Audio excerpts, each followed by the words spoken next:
Well, good morning, good morning, good morning, good morning, good morning, and good morning, everybody. Good morning, everybody. Welcome to another episode of The Morning Glow. Welcome to another episode of The Morning Glow. Got a great broadcast lineup for you this morning, as I hope and I pray that we always do. I'm not important, just a question asker. I'm just a question asker. My name is Raheem Aljamain out of Atlanta, Georgia.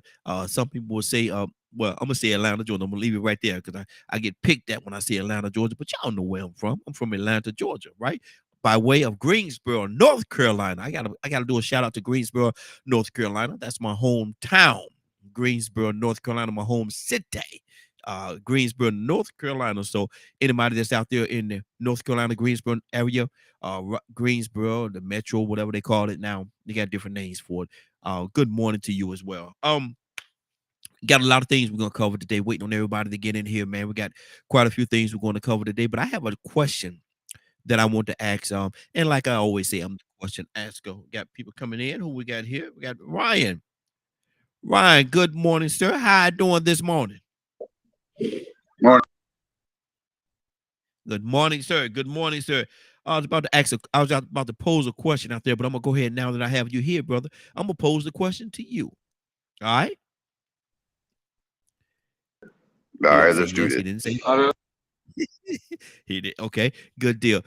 Ryan, it going around life, dealing with people, different people, in the different ways that we deal with people. In a nutshell, is everybody is everybody healing or maybe even hurting from something? Absolutely. That's no doubt. Wow.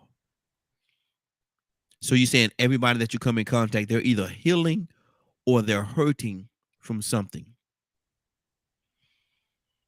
Yeah, think about life in general. Trying to move away from this noise right quick. Uh, Life in general is nothing but feel goods and pains. That's Mm-hmm. all it is. And so, if you're not healing, getting better, or you hurting from something, you ain't alive, really. Ain't Mm. nobody on the face of this planet that ain't gone through something. And Yeah. even though Yeah. you may think you're better right now, like you went through something in your past, you feel like you've moved past it, there's always something that's going to bring it back up. Triggers. And that's what people, a lot of time people call them triggers. There's always going to be something that's going to trigger you and take you back to that place of pain. How does one deal with it? uh Personal growth, I think, is Mm-hmm. one way. um Not leaving yourself in a victim mindset. A lot of Mm-hmm. people encounter struggles and things in their life, and it places them in a bad mental place, so they end up living in this victimhood mentality and never coming out of it, to where Right. every little thing that you could go through during the course of a day feels like a personal attack. They're targeting me, they're Mm-hmm. coming after me, something. um, Mm-hmm. so I think it's really about personal growth. Maybe if you need it, going and seeking professional help. um, Let's stay there for a second. Would you okay. agree with me? Would you agree with me if I said that same people that we're talking about, which is everybody? Do you think everybody at one point in time in their life, or several times in their life, in some cases, need counseling? Does everybody really need counseling? Hmm. Some people would say, yeah. Uh, Me, I don't know personally. I find my counsel in the spiritual realm, and I find my counsel in those who are closest to me. Mm-hmm. I don't trust professionals because they do have an agenda, Mm-hmm. even though most of them are kind. They're well educated, nice people, but there's still an agenda there, Mm-hmm. and so I What do don't you put think my that? trust. What do you think that agenda is? For some of them, not all. I'm gonna make that very clear. So I know we Yeah. do have some professionals on the show. Hmm. Some of them, that agenda is to get you on some pills because they get kickbacks for that stuff. Hmm. Some of them, they may have some other kind of agenda where, like, trying not to be too abrasive. Today's Friday, brother. Well, yes, but at the same time, I, as much as I have my opinions, I don't like to hurt people's feelings, and Hmm. people's feelings get hurt real easy nowadays. So, Very. uh, some political biases, some sexual biases. If you see where I'm going with that, Yeah. Yeah. um, I don't like this being some of these companies out here forcing people to take these weird trainings based on how someone feels. Like, you're a person, I'm a person. If I don't like your lifestyle, that's what it is. I shouldn't have to go through some specific training at work because you want to live a certain kind of way. You know what I mean? Yeah. Yeah. Trying to pull you into a form of acceptance of some things that you really don't want to accept. Is that what I'm Right. hearing you say? And one form of those trainings is I forgot what it's called. It used to be really popular, but I think they've dialed it back a bit, where they force white people to go into a certain kind of training uh, for how they interact with people of color. And I'm like, I had a job that tried to get me to do that, and I just kind of looked at him. I'm not doing that. You can fire me. What you Yeah. mean? I'm like, I don't need training on how to deal with people of color. They're people. Yeah. Mhm. Like, I grew up around people of color. I'm a person of color myself, even though I'm white, you know? And I got a lot of flack for that. And, Rico and I talked about this yesterday, where I was walking through the store and we were talking about specific news articles, how they'll label it white man kills black man or Mhm. black man kills white man. And I'm like, why they got to add that label in there? I'm like, when I see you walk out of your house, I see you as a man that just walked out of his house. I'm never going to address you as, you know what I'm saying? Yeah. I do, but let's deal with the reality of the situation that we're talking about even right now. How many people, how many people would you say, if you had to put a number or a percentage on it, feel the way that you feel? How many people see the color before they see the person? And if your I answer is can't me, I think honestly it is. answer that question. Mhm. I tell you from what I think there's a huge percentage of people that there's a huge, sad as it is, and it's very sad in this day and time that we still have to be in this realm. But I think that majority of the people, um, well over 50% of people would see the color before they see the person, and Do there, you think that's by I design? think there are a lot of problems. Absolutely, absolutely, absolutely I, is by I design. think they, Absolutely. I'm sorry, I didn't mean to cut you off. No. Answer your question. Absolutely, I think it absolutely by design. You have some quote unquote, as we said on this broadcast, power that be that want it to be and stay that way, because Yeah, that's another way of divide. So yes, it's by design, but that don't mean that it's not true. yeah, but like I said, over the last few days, I think that labels are overdone, and that's a label. Me looking at you as not Raheem, but as a black radio host. You know what I'm saying? Like, it's to me that's too far gone. Like, when I talk about the show, I don't say, "Oh yeah, I'm involved in this." You know what I'm saying? And label everybody in the group. I'm Mhm. involved in a show with a bunch of people where we talk about hot button issues. Yeah. You know, Mhm. it's crazy. It is, and I truth of the matter, I wish it did not have to be that way. I told the example about my daughters when they was actually in elementary school, and they used to come home, and I used to ask them how was their day, and kids being kids, good, good, and I sit down, we talk, and I asked them, well, what happened in this class? What happened during this time? What happened during that time, or whatever the case, and they would always explain who did what and how they did it. And I would always listen very intently to what they say, because I want to know how they're going to describe the people. Are they going to use color, or they? And for a long time, they never did. They always say, "This girl, she did this," or "This guy, he did that," blah blah. But they never say black, white, Latino, or anything. They never categorized them. I thought that was beautiful. I thought that was absolutely beautiful, because they didn't get they at that point in time, there wasn't caught up in the color thing, that society wants you to be a part of.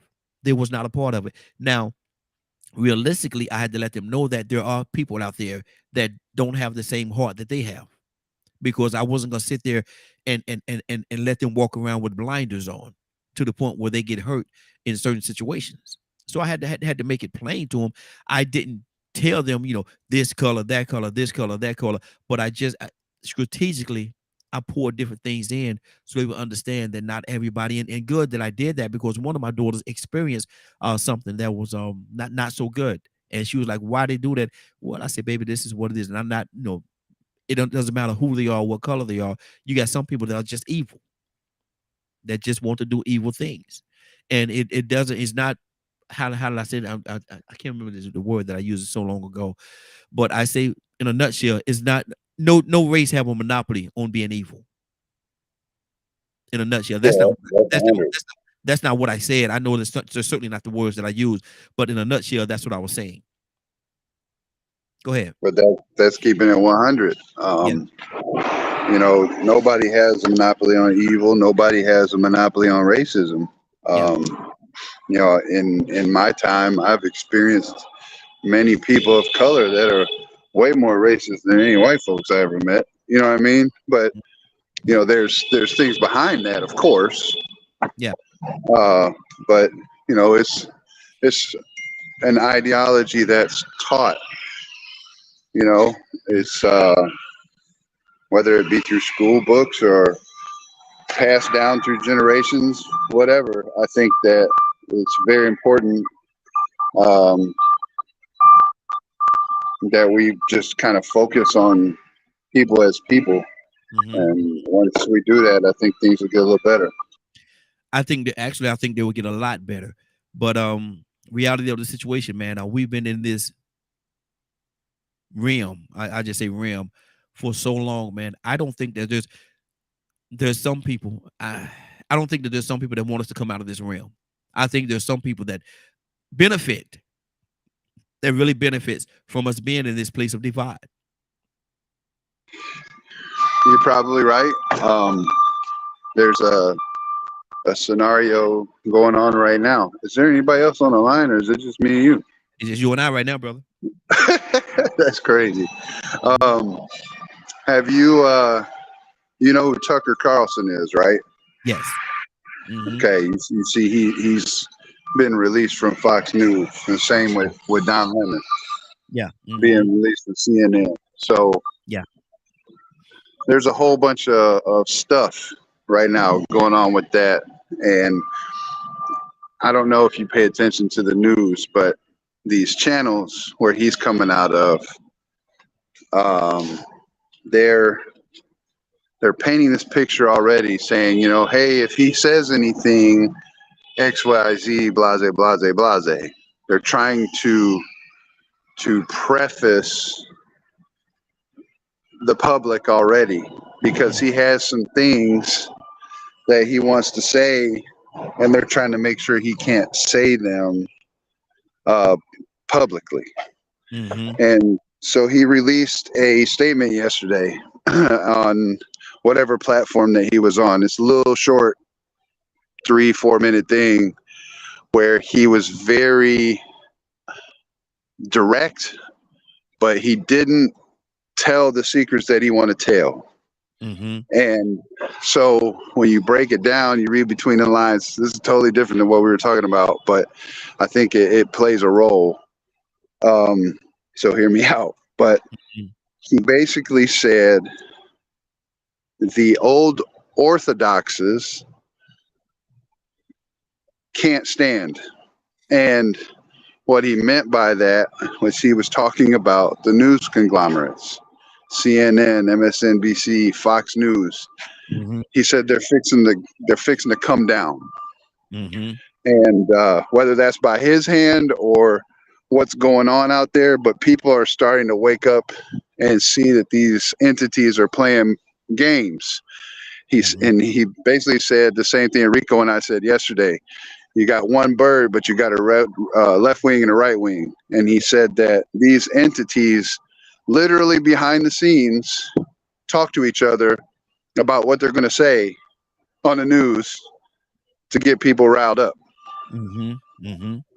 And they play this game to stoke that division. Mm-hmm. I wouldn't doubt that. I wouldn't doubt that at all. And because as a matter of fact, they move around because if I'm not mistaken, he used to be on CNN, wasn't he?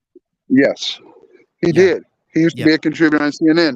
And the biggest thing is with him, he got so large that on his show, just his 15-minute unfettered speaking portion where he could just speak his mind freely, they gave him 15 minutes to do that. He would accumulate more viewers in that 15 minutes than every other host on all of the stations combined. They would watch for that 15 minutes and then they'd turn it off because that was actual truth that he was speaking, not what the corporations told him he could tell. Mm-hmm. Well, I know that the news is there's something in that soup that's not clean. Because how can I look at different news channels, and I have the privilege of being able to look at different news channels in different cities and different states. How could they all say the same thing? Yes. They're saying Thank you. they're saying the same thing, and I'm like, wait a minute, and it's kind of one of those moments that kind of make you wonder, who's They're surviving? all given. I learned this during the Trump administration. They're all given a dossier, a Yeah, daily dossier. yeah, Every yeah. single one in every single state, all the way down to almost the city level. Mm-hmm. These are the things that you can talk about. These are your talking points. That's it. Do not stray from them. Yeah, And yeah. that is mind boggling to me because they're literally sitting there right in our face trying to brainwash us. And see, and I deal with all sides of the coin. I do that, and that's CNN, that's Fox, that's all of them have the same thing. And like you said, even down to your local news, they're all telling the same story. They're all telling the same story. So where do you go for the truth? Where do you go for the You truth? have to you have to go outside the box. Mm-hmm. Um, and it's not based on political affiliation. There's a gentleman that used to be a part of Alex Jones' camp who dipped out and does his own thing now. And I'm trying to remember the name of the news outlet, but he watches a news outlet that on the side of the screen, it tells you if it's a right-based publication, a left-based publication, what the percentage of input from these sources are. Like it breaks every single article down so that you can see and get the most non-biased Wow. news articles. It's actually pretty cool. Mm-hmm. I would like to see that. I definitely would like to see that. Let me go to our Tucson. Tucson, good morning, sir. Excuse me. How you doing this morning? Don't you say it. I found the mute button. All right, hey, you know, I was about to say it, brother. We got Rico on the line as well. We're gonna go to Rico next. But what we started out at talking about it, and it was just Ryan and I, so we kind of veered off a little bit, and I like the direction we went in, but I want to go back to where we started. Dealing with people, and you deal with people every day, Toussaint. Is everybody hurting or healing from something?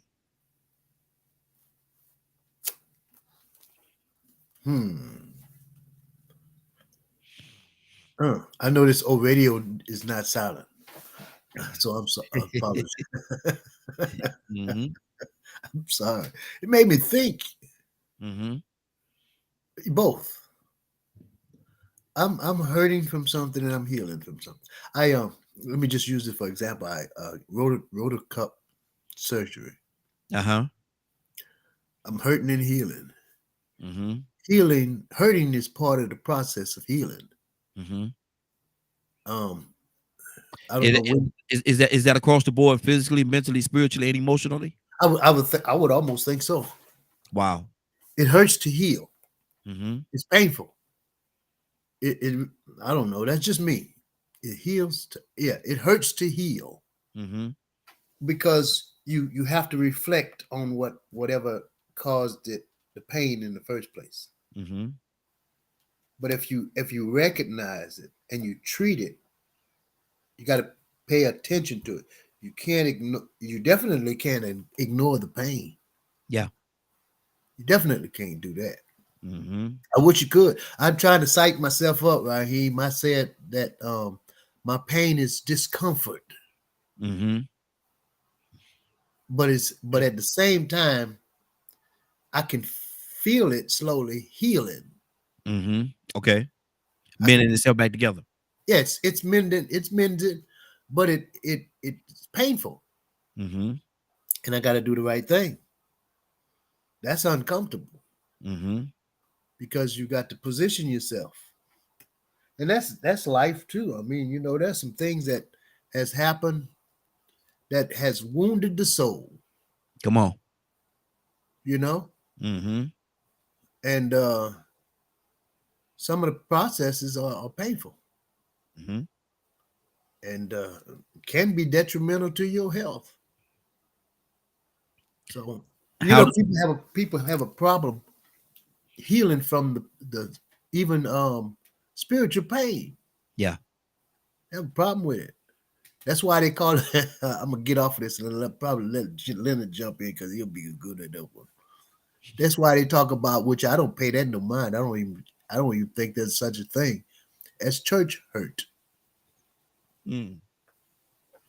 You say you don't think this is such a thing? No, no, church ain't hurt nobody yet. Mm.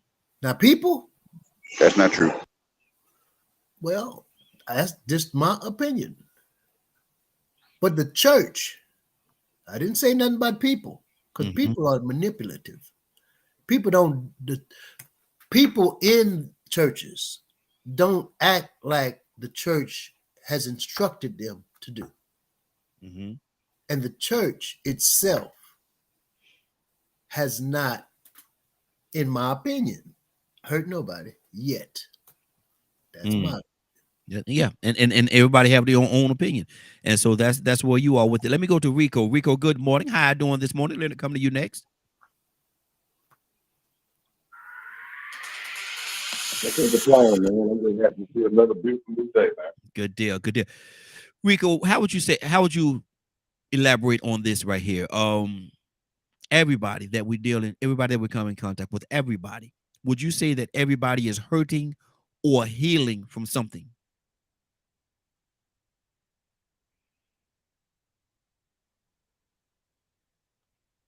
Rico? I'm gonna say some people are hurting. You got an echo. Okay. Some people are hurting, and they're hurting so bad to the point where it's best to deny or deflect so they don't have to acknowledge it. Mm. I heard Ryan just tell Donald that wasn't true about church hurt not being real. So I'm gonna tell him it ain't true what he said about black people being more racist.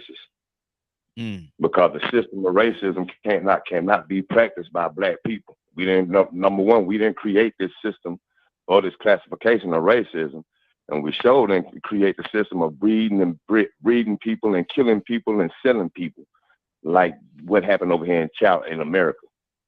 I don't think there's one black man on this land in this country, or much less in the world, that can go and colonize another country or use their war machine and their fake money to implement it. I don't think there's a black country, a black continent that can impose sanctions or go and try to force homosexuality down your throat to make you accept our aid. That the reason why you need this aid is because of the system that we have in place for dominance and control.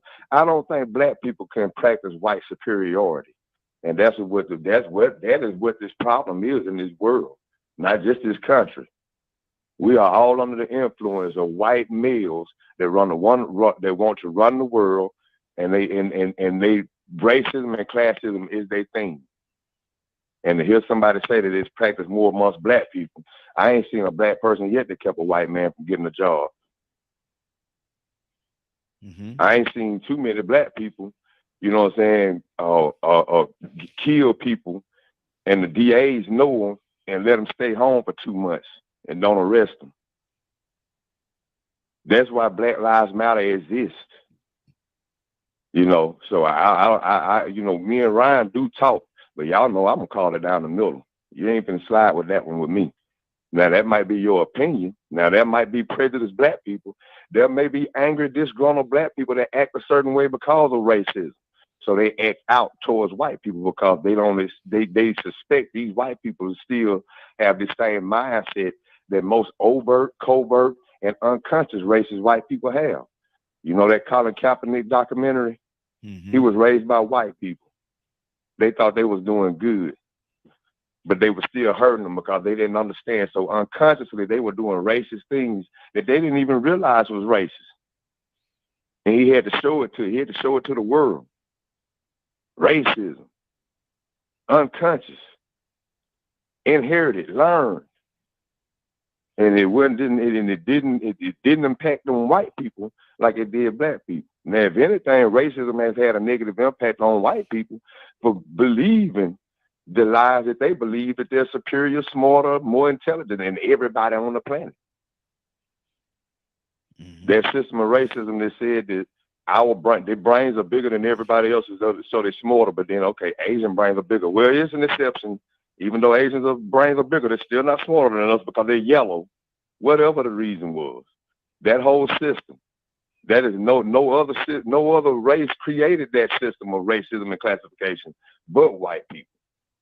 So to say that, you know, is worse, we are the worst ones, or white people catch it the worst because of the way black people act, that is a response. That is a response. I don't think that's racism. I think that's a response to a racist system. And the system of racism, we cannot implement that. We don't have the power, the guns, the military. We just trying to fit into this system of racism. I mean, the American dream. We just been trying to fit in, not even realizing that's what we trying to fit into because of the illusion and the title change.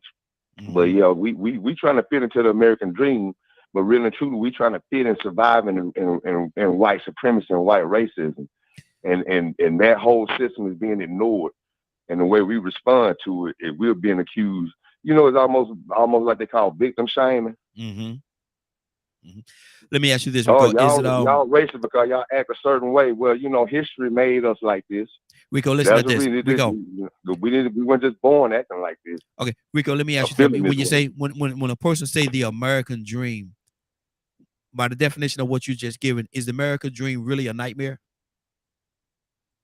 Yeah, man, it's been said a long time ago. It definitely is a nightmare. It's an illusion. It's an illusion. I mean, everybody can go back and tell a story of somebody in their family or somebody that they know that did everything they were supposed to do, and they still didn't get what was due to them because of their race. Wow. I got too many of my ancestors that told me about how white people raped them and did things to them, and they told them, ain't nobody gonna do nothing about it. You might as well not say nothing. And when they went to go get something done about it, then nobody do nothing about it. Then nobody say nothing.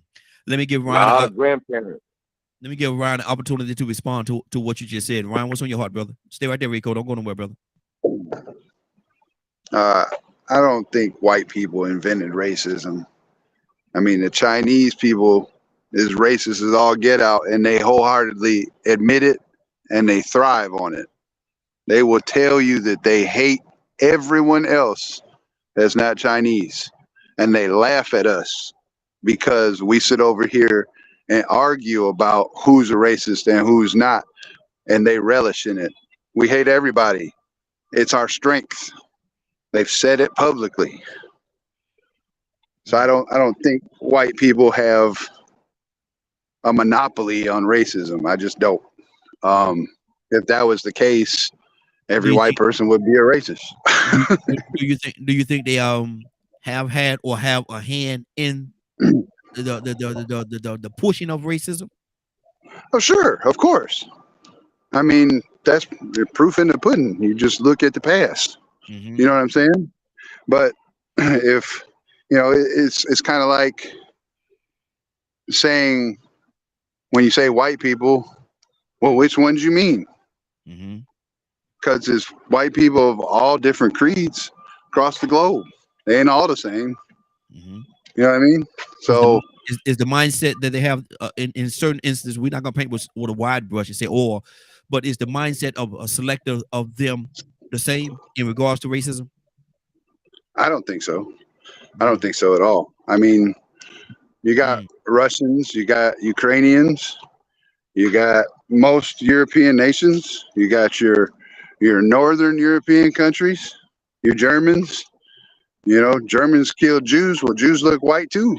Let's do this right here. We got a couple other people I want to touch on. I know we got a few people on the phone as well as we got Leonard he on the video side with us as well. But name a group of quote unquote white people up under any umbrella that is fair and love black people. Let's say, there go my work phone again. Let me get right back. Sorry. Okay. Let me go to Leonard. Leonard, good morning, sir. How you doing this morning? Mr. Macia, blanket. Mr. Macia, blanket. Mr. Macia, blanket. Mr. Macia, blanket. Mr. Macia. Leonard, what is that, Leonard?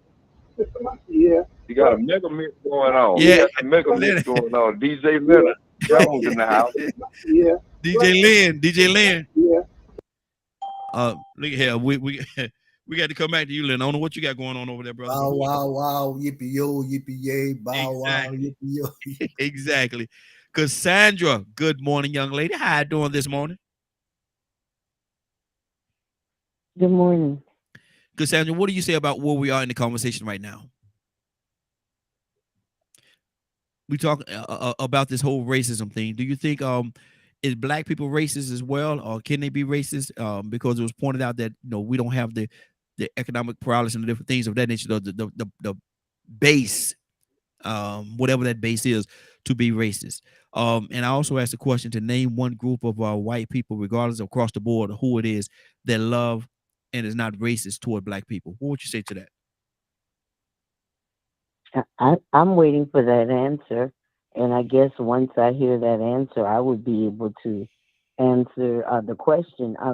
I think Rico, said it best. The whole system of racism was designed by white people.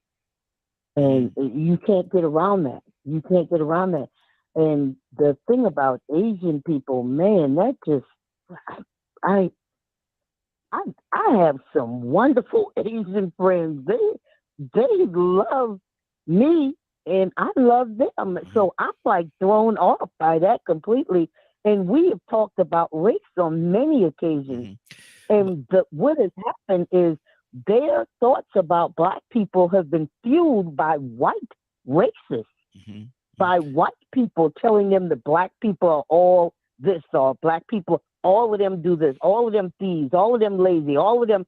So when they meet black people, this is from my Asian friends, when they meet black people at first, they're like, oh boy, I'm in trouble because of what white people have put out. So I'm confused, but that's it for me. Okay, well, I think to Ryan's defense, I hope, and he's on call and he's gonna come back in a minute or two, but I don't think he was saying all of them. I hope he wasn't saying all Asians or feel this way, because certainly you can't paint with such a wide brush. But I'm very well. It sounded like a wide brush to me. I mean, and maybe I'm just not hearing right, because that's what it sounded like. Okay. And I know better. Exactly. And I hate to butt in, but this is a conversation me and Ryan had the other day about consistency. So I'm hoping too that he understands that when we say this about white people, we're not pointing with the wide brush. We man, human beings, we have a thing about being consistent and then being hypocritical. I think it was Monday. I was like, man, you know what? Sometimes I feel bad on here because I'm a hypocrite, man. And the thing is, we were talking about this the other day, and he was saying that somebody was talking to him about segregation and how it disgusted him to hear that kind of talk in 2023. But then in like 5 minutes, we was, in less than 5 minutes, talking about all the crazy people and all the crazy things and how people is. He was talking about buying some land in Vermont, getting some people that he had a lot in common with, and getting away from these people that are crazy and different. I'm like, so you want to segregate yourself? He said, yeah. I said, well, wait a minute. The other guy wanted to segregate himself too, but you felt something was wrong with it. Imagine that in 5 minutes, you speak out against somebody saying they want to segregate themselves, but then you came right back and say you want to segregate yourself. Maybe they had the same reason. So I bring that up to say this. When he says this about, which white people you talking about, he should already know we talking about the white people that believe this. Just like there's some Chinese people that do believe that. Yeah. But the thing is, this is going to be the hard pill to swallow. Those racist terms that those Chinese people use are white, European, English-speaking terms. Wow. They saying the same words these white people say. And then nobody come up with it but these racist white people. Wow. This whole mindset against us, the way the Chinese think and talk about us, that's where they got it from. It's worldwide. This whole system of classification, we cannot ignore Carl Linnaeus. We can't ignore history. If we're gonna study history and learn our history and learn heritage, let's learn all the sadistic things that happen too. Let's talk about the medical apartheid, the medical practices and experimentations on people. Let's talk about putting black people in zoos. I mean, I can go down the line and start talking about some stuff that white people did to our black people just in America as a norm, and that'll destroy all this black people or racist thing, because we ain't never been able to accomplish none of the systems that they had created and accomplish what they did against us. We don't have the foundation of the system to accomplish that terror. Wow. 508-924-3521, 508-924-3521. Give us a call if you have an input on this. If you feel how you feel about it, whether you agree or disagree, give us your input on what you think about this whole situation that we're talking about right now. We would love to have your input. Let me go to okay, I think we got Ryan back, but I want to go to, before I do that, let me go to let me see who I have on the phone lines here. Make sure I touch everybody before. Let's go to Badger. Badger, what's on your heart? Good morning, sir. How you doing this morning? Can you hear me? Yeah, I hear you.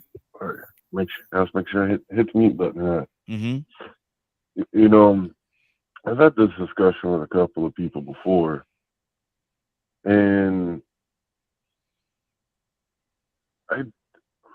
for me, it's hard to put into the same category what people use racism as today. When a black person is angry at a white person or a Native American and so on. Because to me, it doesn't seem the same. What do you mean when you say seem the same? What exactly does that mean? So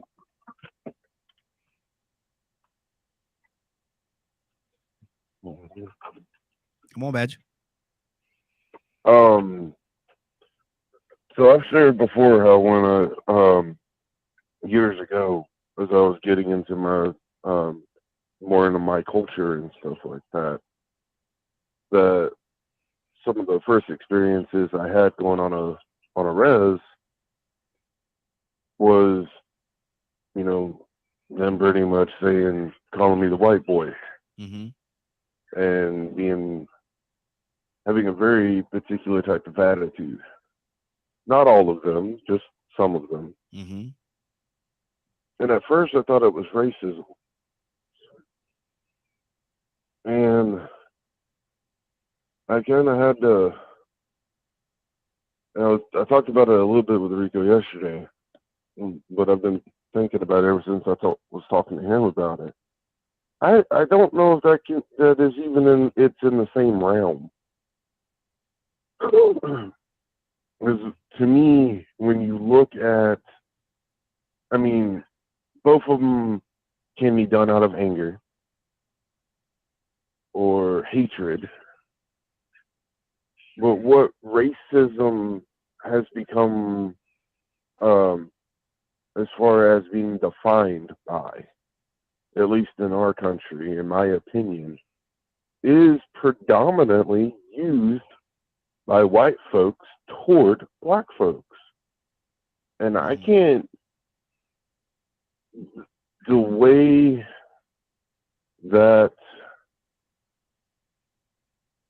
it is done, I really haven't seen other races do toward one another or toward in the same manner as what whites have done to blacks. If that makes sense. It does. It does. It does. Good deal. Leonard, I want to try your line again, brother. Talk to me. Blanket, Mr. Monkey, yeah. Blanket, Mr. Monkey, yeah. Blanket, Mr. Monkey, yeah. Leonard, I don't know. Leonard, go out. Go out and come back in, brother. Go out and come back in. DJ,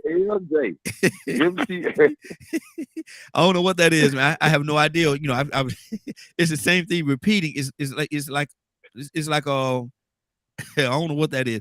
Hey, Leonard, go out and come back in, brother.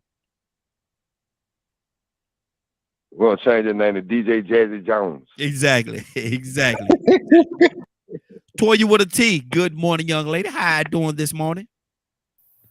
Good morning. How y'all doing? Hey, doing good, sis. I let you listen to a little bit of the conversation so you can catch up to speed to where we are. But what's on your heart right now?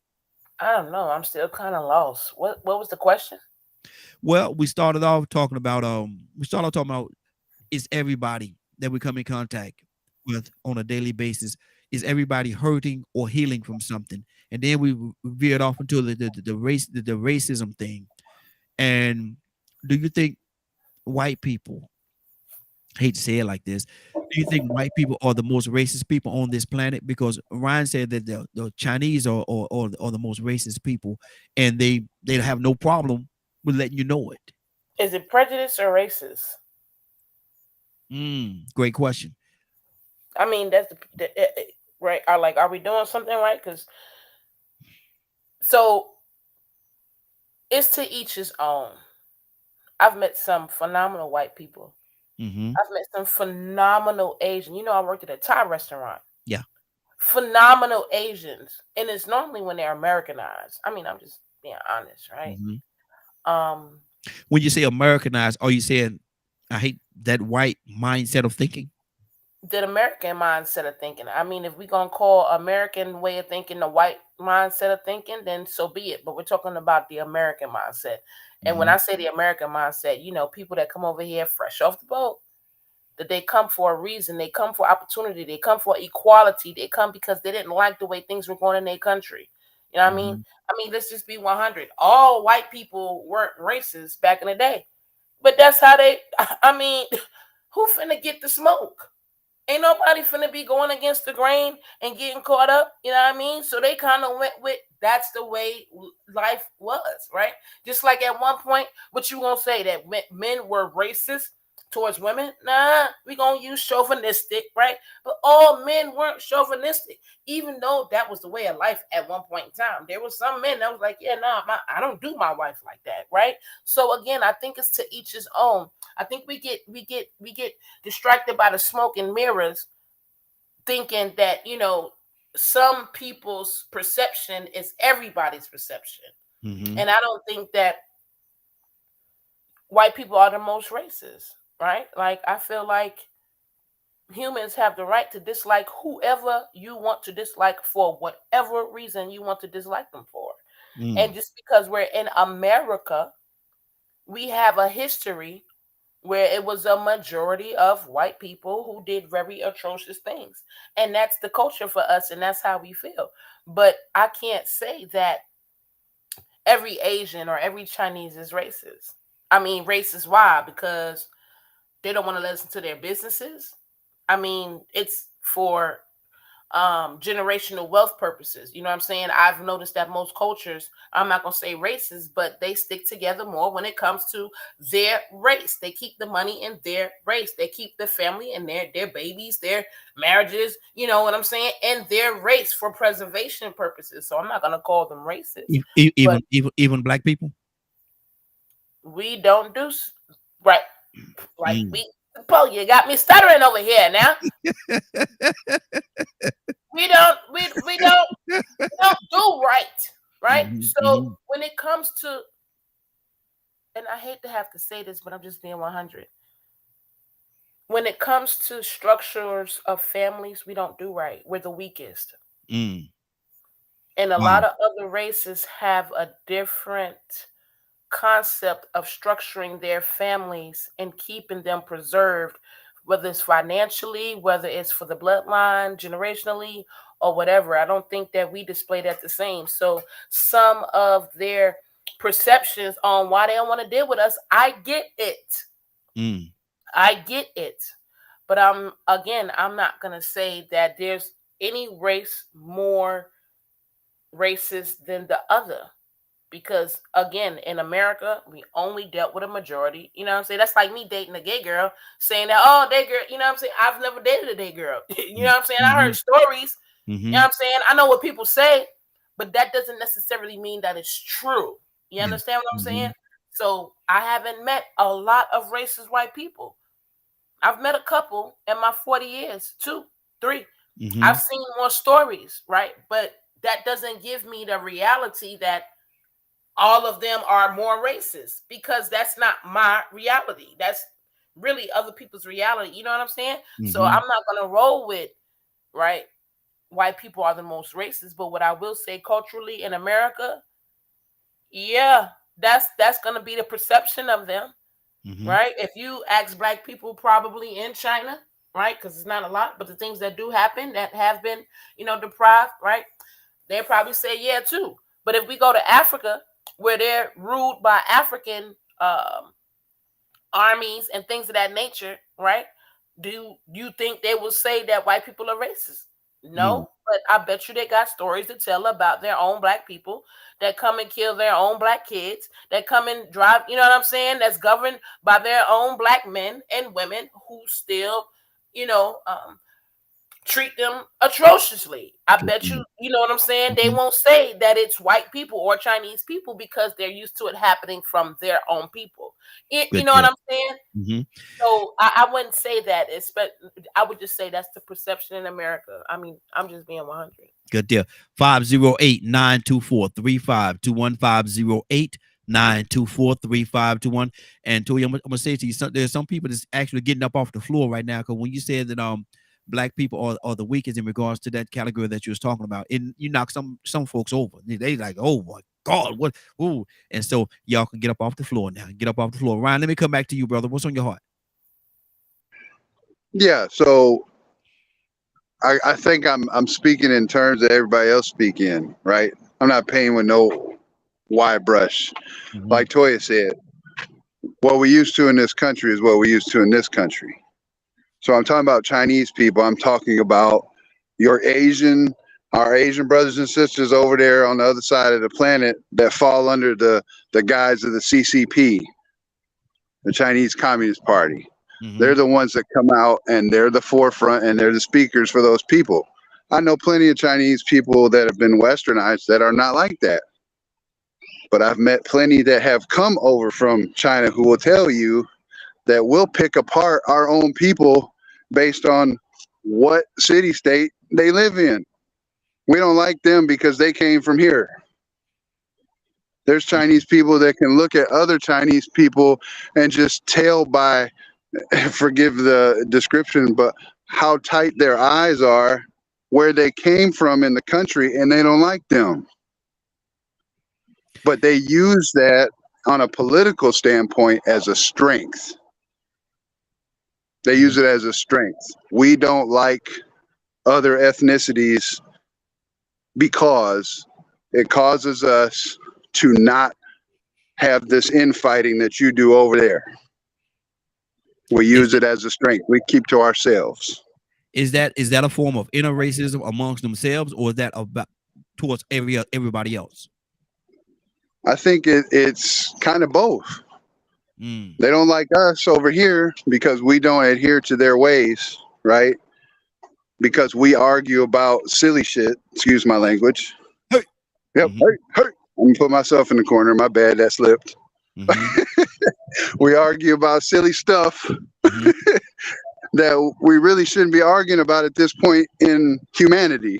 And they see that as a weakness, and they exploit that weakness. The same way the government here in our own country exploits that weakness, keep us arguing back and forth about stuff that we didn't even need to be arguing about no more in 2023. We don't. If we just unify and come together, we show them who's the boss, and they can't do that no more. Right? That's the privilege of living in the United States, is the people have the power, not the government. And we've lost track of that. Is that the privilege and the curse? Yeah, because it is both. It's a privilege that we have the power, and it's a curse. Because it's a curse, one, because we don't use it at all. Nobody really paying attention all that much on a broad spectrum. And two, because we let them do it to us. That's my opinion. Good deal. Good. Let me go to Leonard. Leonard, I hope we have a better connection with you, brother. Good morning. How are you doing this morning? Blanket, Mr. Monkey, yeah. Blanket, Mr. Monkey, yeah. Leonard. Mr. Monkey, yeah. I don't know what Leonard got going on over there. Hey, Leonard, call in, brother. Call in. Call in. You just yeah, exactly. Rico, talk to me, brother. What's on your heart? Yeah, I was checking out the correct definition of racism, and it says that it is prejudice, antagonism, and discrimination. Yeah. And so I get that.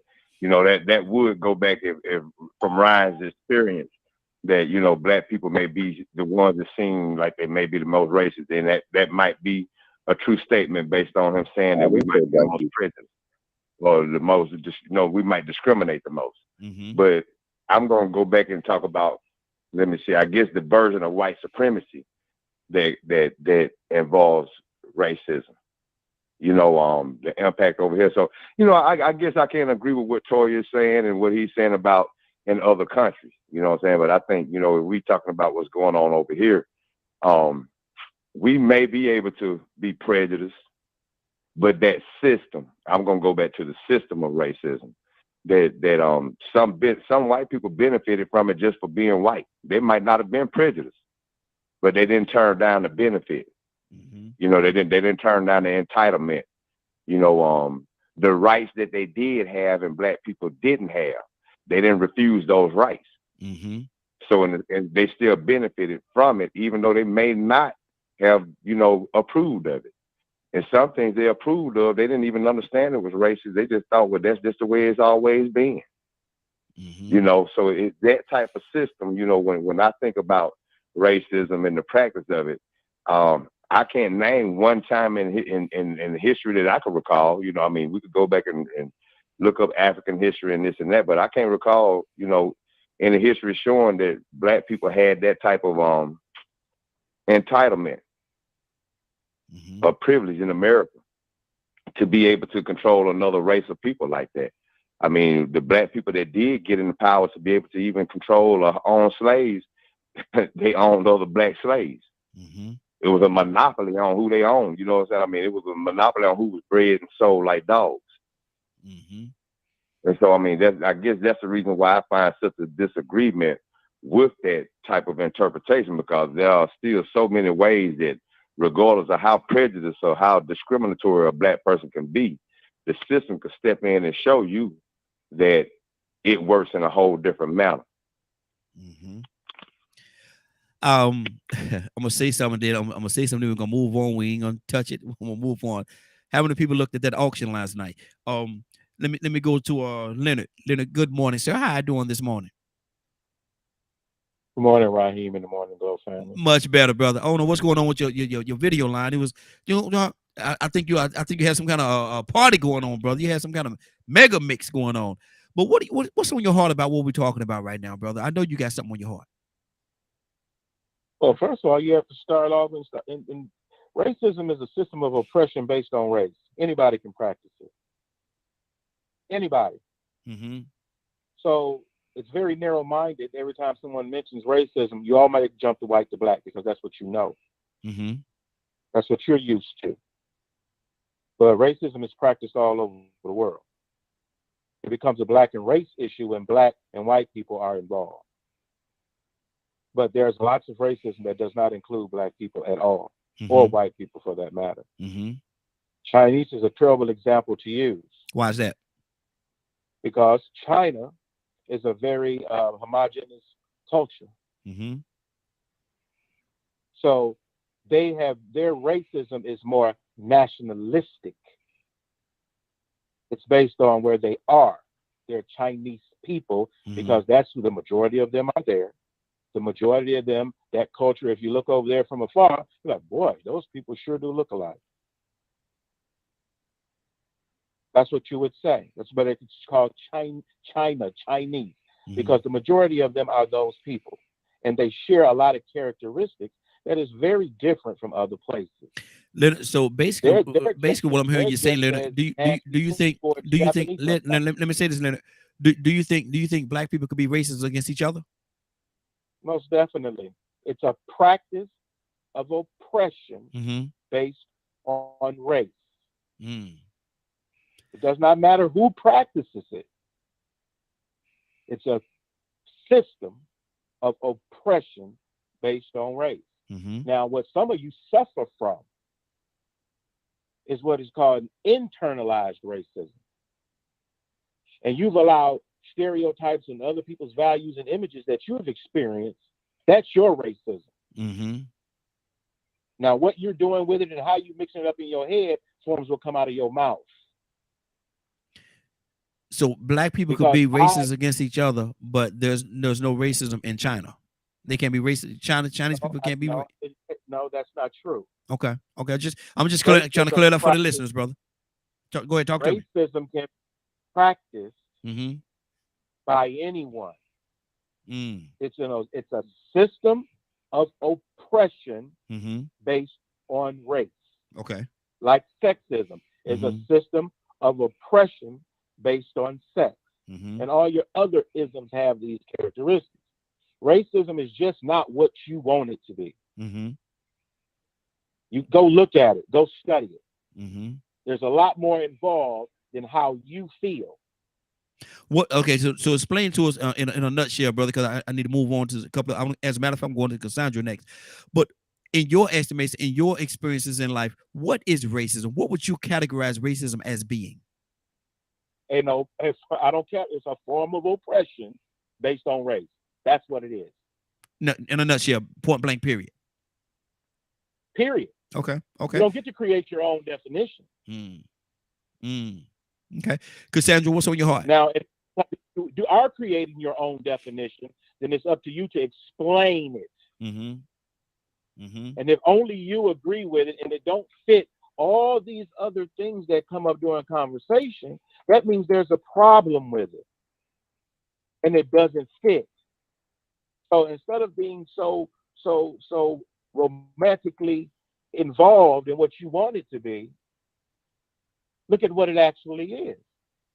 Go look at it different places. I've worked with various different types of black people who have expressed how they're treated. Their skin is black and they're only looked at because of the color of their skin. When really they could be Guafina people. Wow.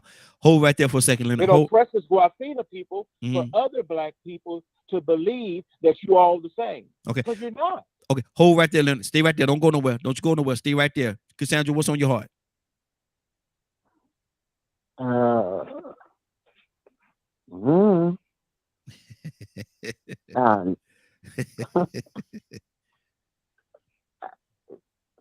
Nothing. Nothing. What in your eyes, Cassandra, what is racism? it's pretty much the same definition that Leonard just gave. Mm-hmm. I mean, and you know, I don't know, but I don't know about most black people on here, but I've experienced it firsthand, Mm-hmm. and it is not a good feeling. And Yeah. I mean, man, I all I know is black people in this country have been treated like crap and still being treated like crap. Mm-hmm. We are we man, I can't just skip me because I'm gonna say something. It's all right. Good deal. Tucson, talk to me, brother. Well, I was just thinking about it. You ever called a Latino a Mexican? Yeah, problems. You sure do. I Mm-hmm. don't know what they got against each other, but it's a strong dislike. Mm-hmm. You shouldn't have said that. Matter of fact, I don't know what it is, and I'm just use this for an example. We can even don't even have to entertain the conversation any further. But when they called Badger a white guy, I don't know why you feel like, because being American Indian, the worst thing that you could be called is a white guy. Mm-hmm.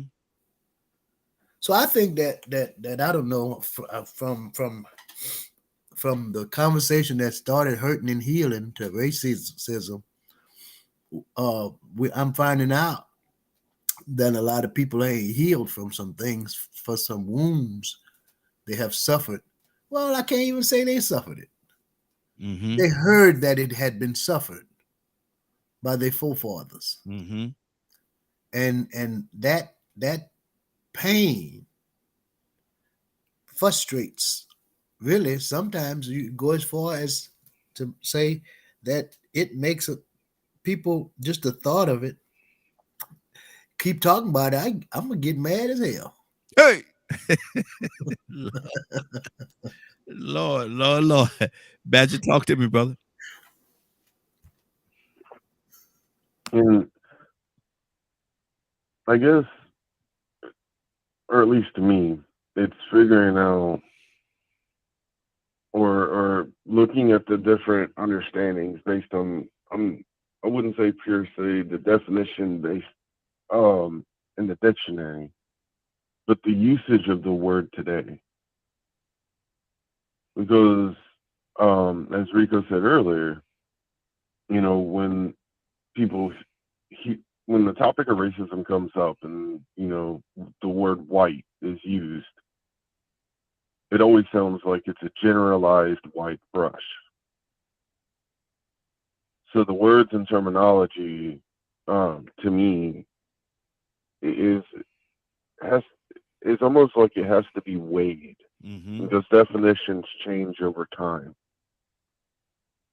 And racism, the people that has done racism has done horrible things. Mm-hmm. And I'm not gonna.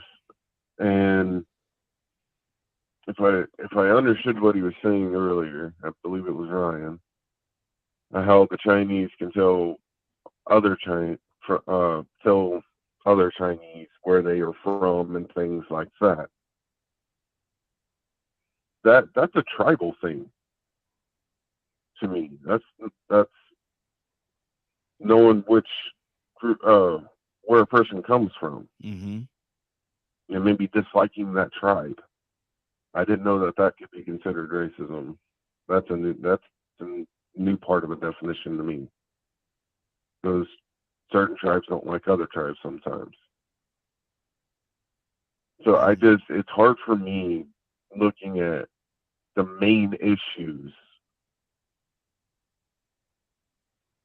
without discussing the systematic racism, discussing hatred in general, or biasness, and the fact that classism has honestly brainwashed enough white folks that I don't think they're ready to understand how systematic racism even works, because they're too busy worshiping the rich folk. Wow. Okay. That's why this topic is still to this day too bloody hard to actually be successful, where true common ground is found. Wow, that's good. Ryan, talk to me, brother.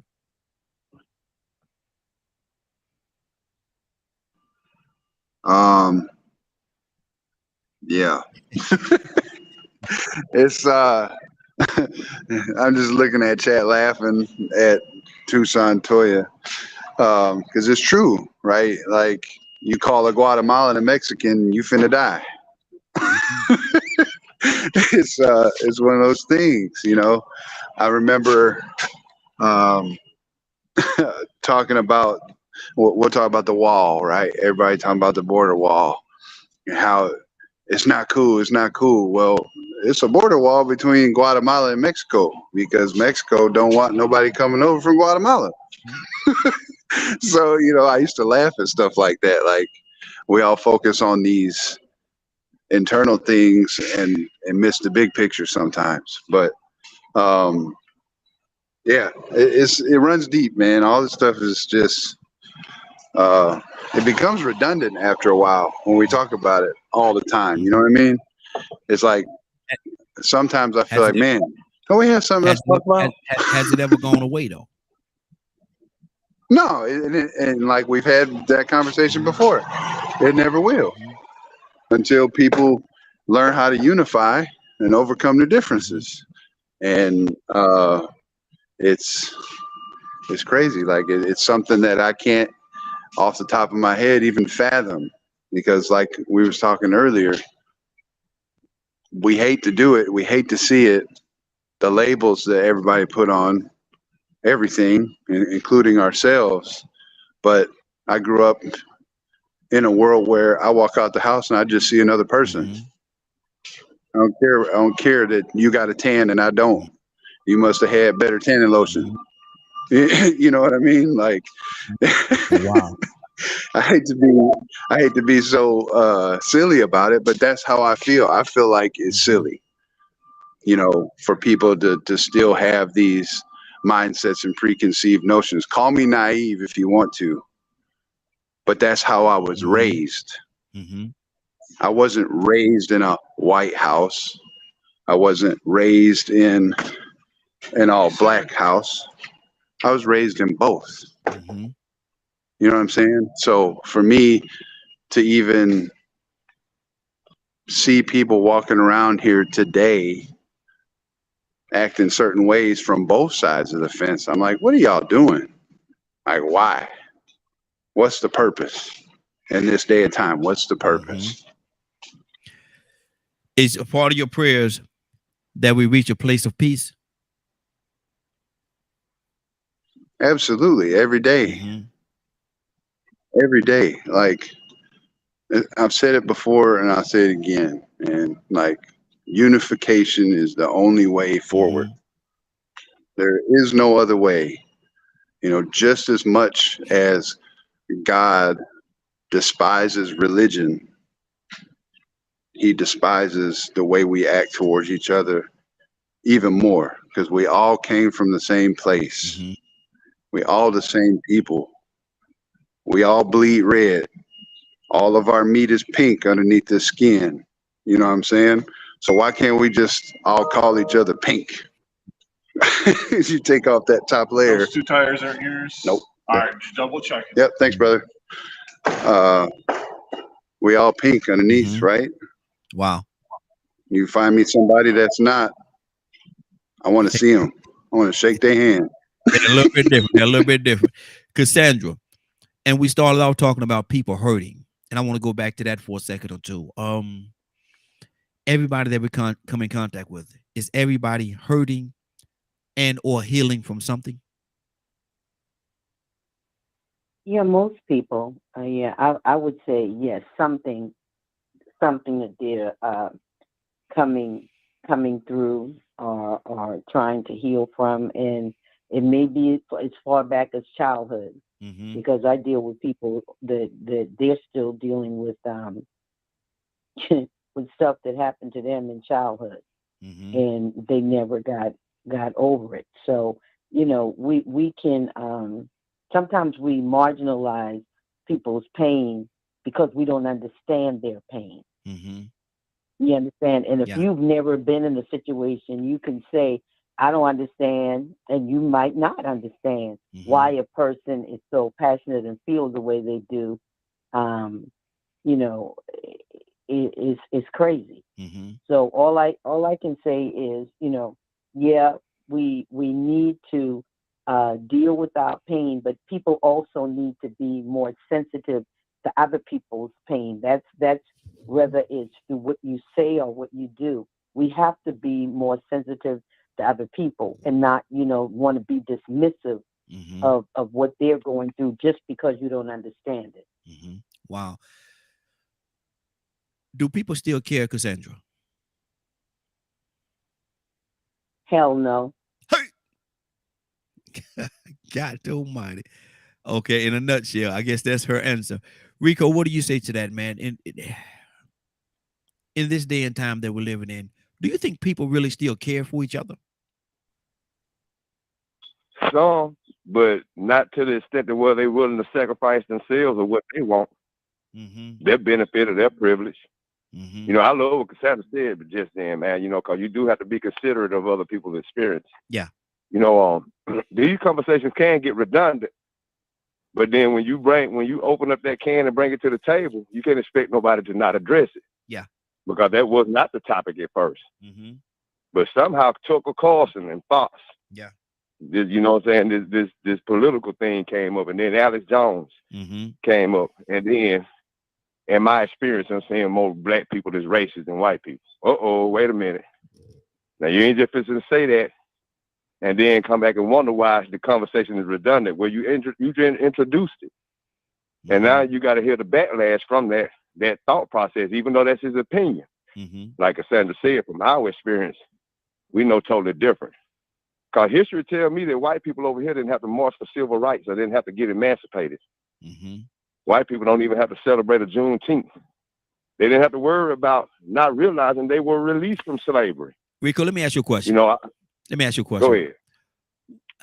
And this is a very I ain't gonna say unfair question, but it's a tough question. It's a tough question, but I know you're very equipped to handle it. What did black people do to the world to become so hated? I don't know. I believe it may have been more equipped with natural blessings. That's what it seemed like. It, all the because that's what a negative. If our skin is supposed to be looked at as negative, but then at the same time, somebody want to keep getting tans and they want to get as dark as they can. Maybe it's envy. Maybe it's some type of envy, and we not knowing really and truly what our worth is. That we don't understand where it's coming from. But I did read that melanin is worth so much money a gram. Yeah. I mean, what man in his system put a man-made dollar amount value on the melanin in our pigment? Think about that. So it's something valuable about us. I know John C. Penney was a slave over in England, and during his work as a slavery, this was a white man. He worked alongside some Native American Indians, and he worked along some Western, and he worked among some black slaves, Africans. And he said, man, for some reason, we can't keep up with these black slaves. So his sister bought him out of slavery and then loaned him some money, and he bought his own slaves. And he hired all black people. But he didn't treat them like they did over here in America. He treated them the way they were supposed to be treated. He let them work their way out of slavery, gave them a community. It was slightly different than the slavery he was in. It was closer to indentured servitude than what was over here. But I think that was some envy, because you read in history about some of the wonders, even though they try to make us seem so primitive and savage. you start looking at the pyramids and all these other things that they praise us about. Little did they know they were praising us. Mm-hmm. You know, little did they know that butt that Sarah Bartman had was going to be something that they want to have surgery to get it like one day. But we see now that they marvel at different things about the black body. Mm-hmm. So, you know, it may be envy, but I want to read the definition because Leonard had gave a definition, and I think that's sort of, well, his personal definition, because he did say that, you know, you can have your personal definition about it. Mm-hmm. And like Baptist said, over time, definitions change. And we know in America, the definitions are always going to change, and stories are always going to change so they can minimize the guilt of what went on. But this definition or this question asks, what is racism? And it says that racism is the process by which systems, I'm going to put that in all caps, systems, policies, actions, and attitudes create inequitable opportunities and outcomes for people based on race. Mm-hmm. Racism is more than just prejudice. It is more than just prejudice in thought or action. It occurs when this prejudice, whether individual or institutional, is accompanied by the power to discriminate against, oppress, or limit the rights of others. So racism is not oppression, it's the power to oppress. Mm-hmm. And I don't think a whole lot of white black people don't have the power to do that in this time. Now, maybe in the past, but I don't know if it was called racism back then. So yeah, I like what Badger said though. That's tribalism. It happens in Africa. What Ryan spoke of happening in China, it happens in Africa too. Yeah. Tribalism. Yeah. Exactly. 508-924-3521. 508-924-3521. Cassandra, ask you the same question. What do you think? What did black people do? What did they do to the world to become so hated? They were born. Wow. That's all it took. Wow. We were born with this color. It ain't nothing else that we've done except the fact that we were born to this color. Something that we did not control has caused a lot of people to hate us just because of the melanin. What the heck is that? Mm-hmm. What the heck is that? Thank you, Cassandra. Yeah, I agree. I agree. Leonard, what do you say it is? What was done, man, or not done to make the world, not just America, but the world dislike or even hate the black man so much? Well, first of all, that narrative is just what it is. It's a narrative. It's a very narrow, subjective view of this world. Mm-hmm. If you believe that the world hates you because you're black, you need some help. Mm-hmm.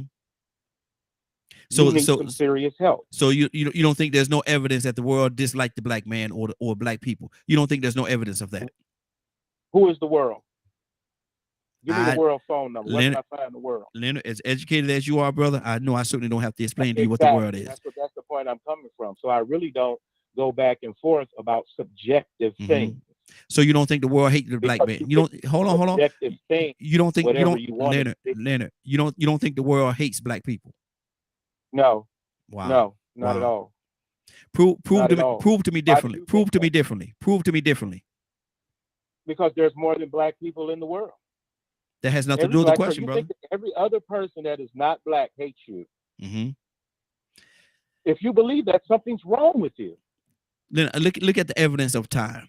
Who has been treated in the way? Who would name any other people, Leonard, who has been treated the same way that the black people, I'm gonna say black man, but black people has been treated throughout history of time? Name one other group.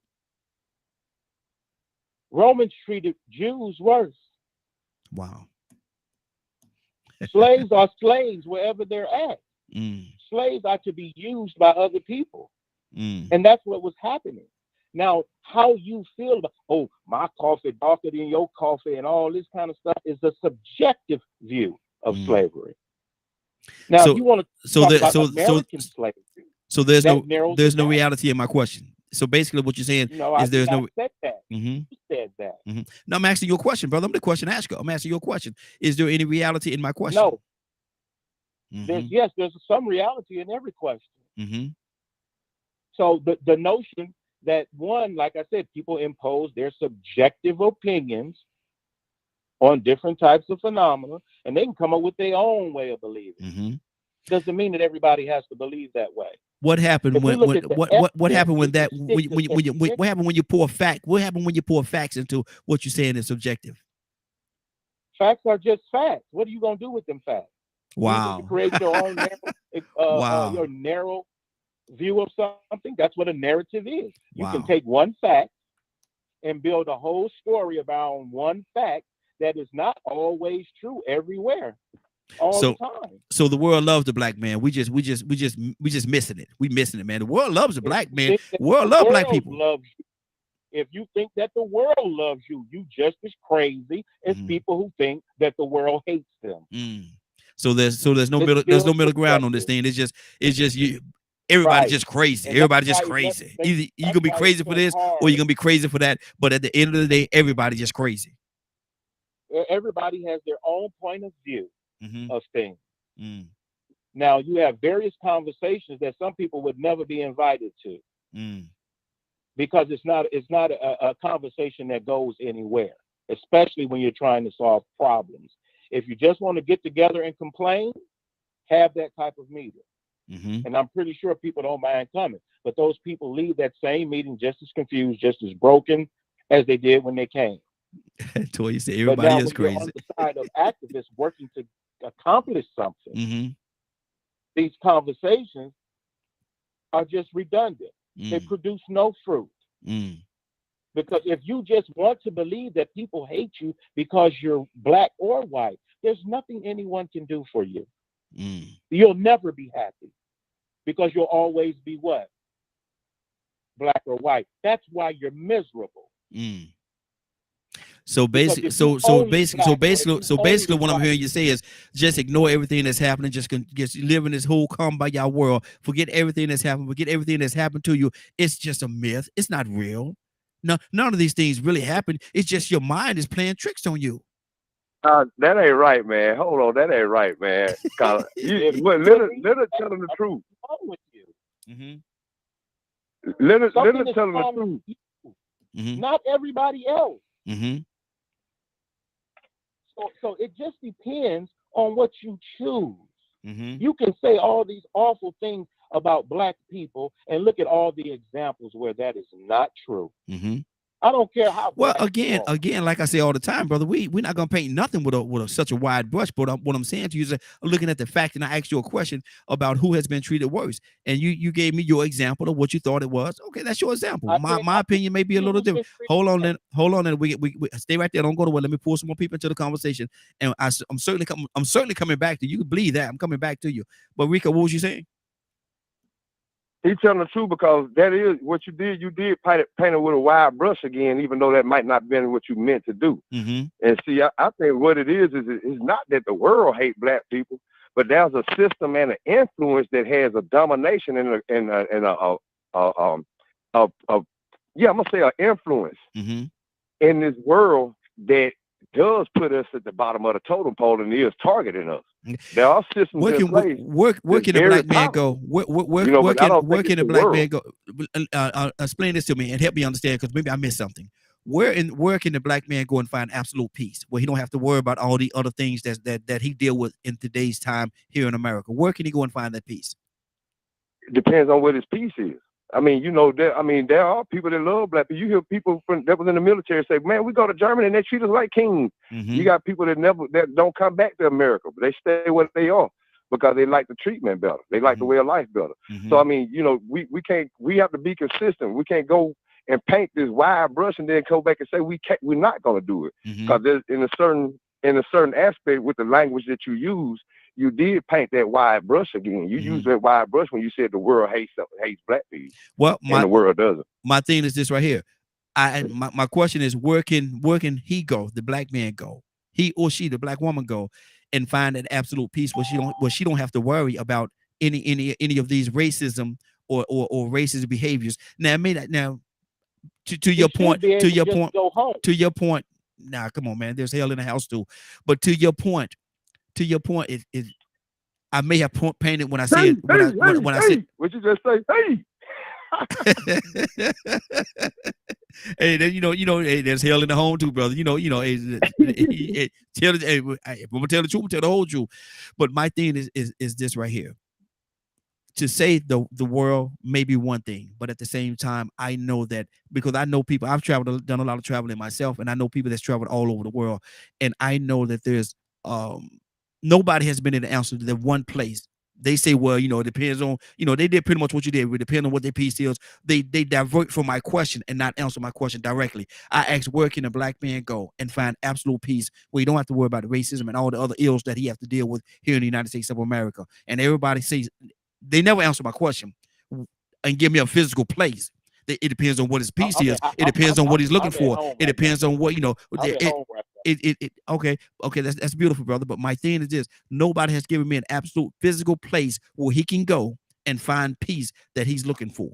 Nobody has given me. I've asked this question for a long time, for many years, and nobody has given me an absolute physical place where he can go. And so that's just my point right there.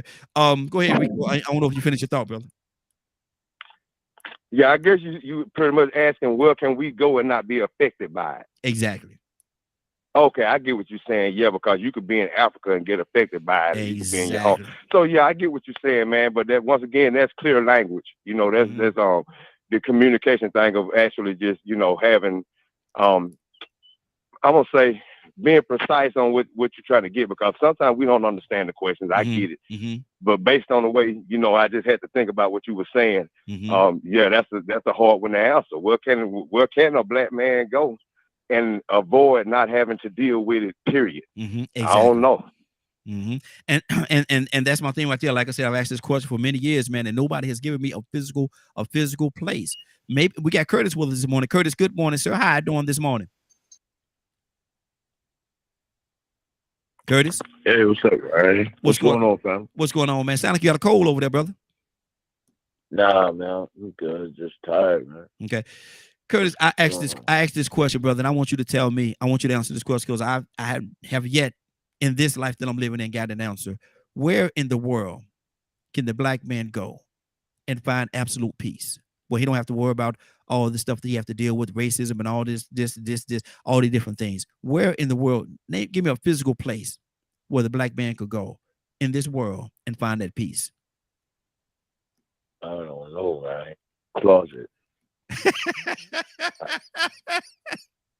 Wow, this dude said the closet. Okay. I don't know. I don't know. I mean, I haven't. That's not a lived experience that I have had. And Curtis, you've been in the military. You traveled around the world a couple of times, right? You've been military. Absolutely. Okay.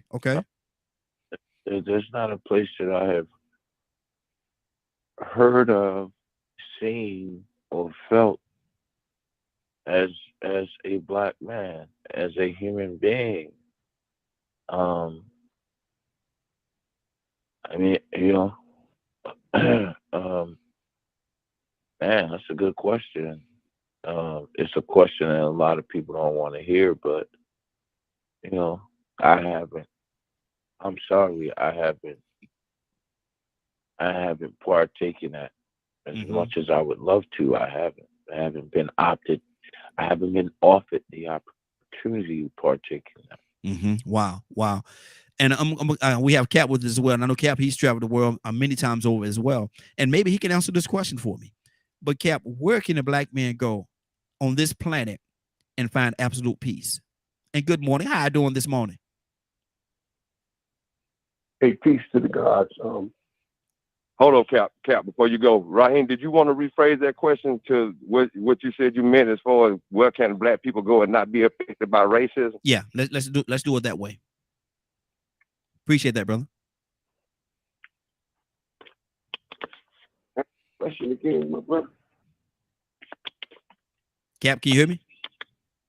Yeah, I can hear. Answer the question again. Answer the question again. Where on this planet can a black man go, or black woman, as far as that's concerned, and not have to deal with the racist thing that they have to deal with here in the United States of America?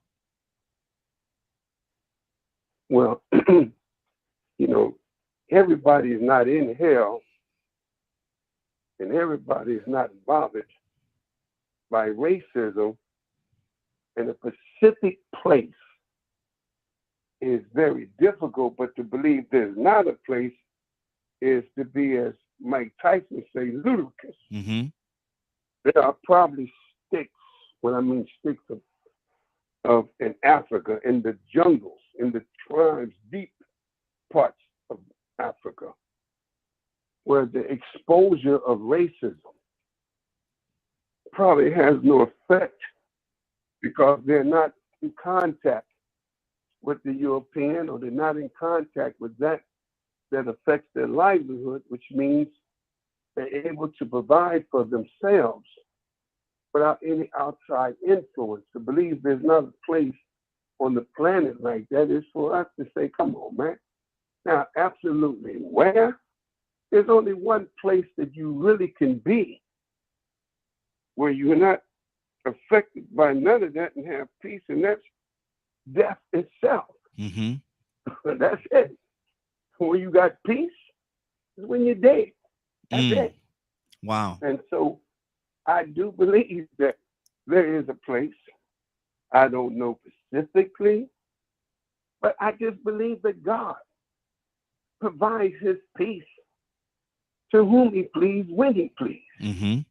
I can't tell you where, when, but there is a human being or human beings somewhere on this 196,940,000 square miles of this planet Earth that is experiencing peace, and without the influence, without the outside influence of those who can affect it. I can't tell you where, brother, specifically. I've never been there. The only place I ever been where I had peace is what I experienced a week ago. Yes, sir. Yes, sir. Yes, sir. Absolutely. Absolutely. That's good. That's good. Cassandra, what's on your heart? Yeah, I'm Cap. When I tell you the peace that I felt when I left this earth, man, it was like, it was so good that I pleaded not to come back. And I had a husband and 2 children. I pleaded not. I said, I want to go with you. I just kept saying, I want to go with you. I want to go with you. Because wherever you was, wherever that you was, that's where I wanted to go.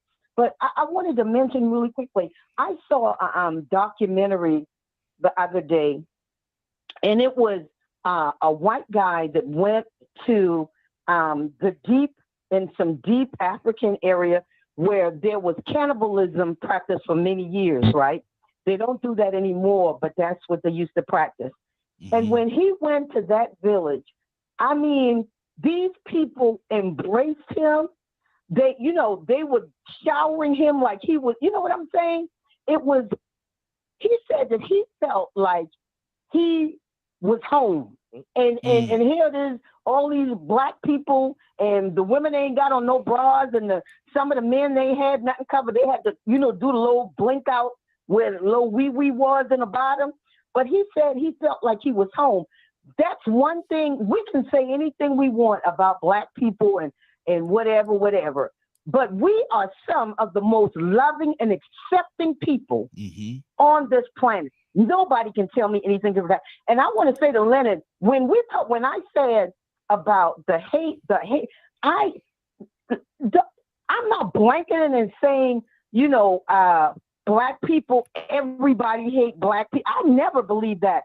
And if that's what it sounded like, I want to correct that, because there are people around the world that accept black people. And I'm not saying everybody hates us, But there are a whole lot of people that hate us because of what white people have said about Black people and who we are. They hate us for that reason and no other reason, because they don't know, they have never interacted with us, but they've been taught and told how we are from white people. Leonard, you want to respond to that? I mean, listen, there's nothing for me to respond to. What do you want me to respond to? I just, hey, when somebody called a name out, I go back to that person, see whether they want to say anything, brother. That's merely what I'm doing. Do you have anything you want to say? No. Okay. I don't know what was said. What Cassandra just said. That's what Cassandra was talking about, her experience, right? No, she said when she said something and she addressed you. Cassandra, do you want to address it again or put it out there again or? No. When Leonard said that if you believe that all people hate you, there's something wrong with you. That was not what I was saying, because I said that. I know I was one of the people who said that, but I did not mean all people hate all Black people, everybody around the world. That's not what I meant. That is not what I went. So because we're on air and people are hearing this all over the place, I want to clarify that is not what I was saying, because I've said I have Asian friends that I love. I have white friends that I love. I have Mexican friends that I love.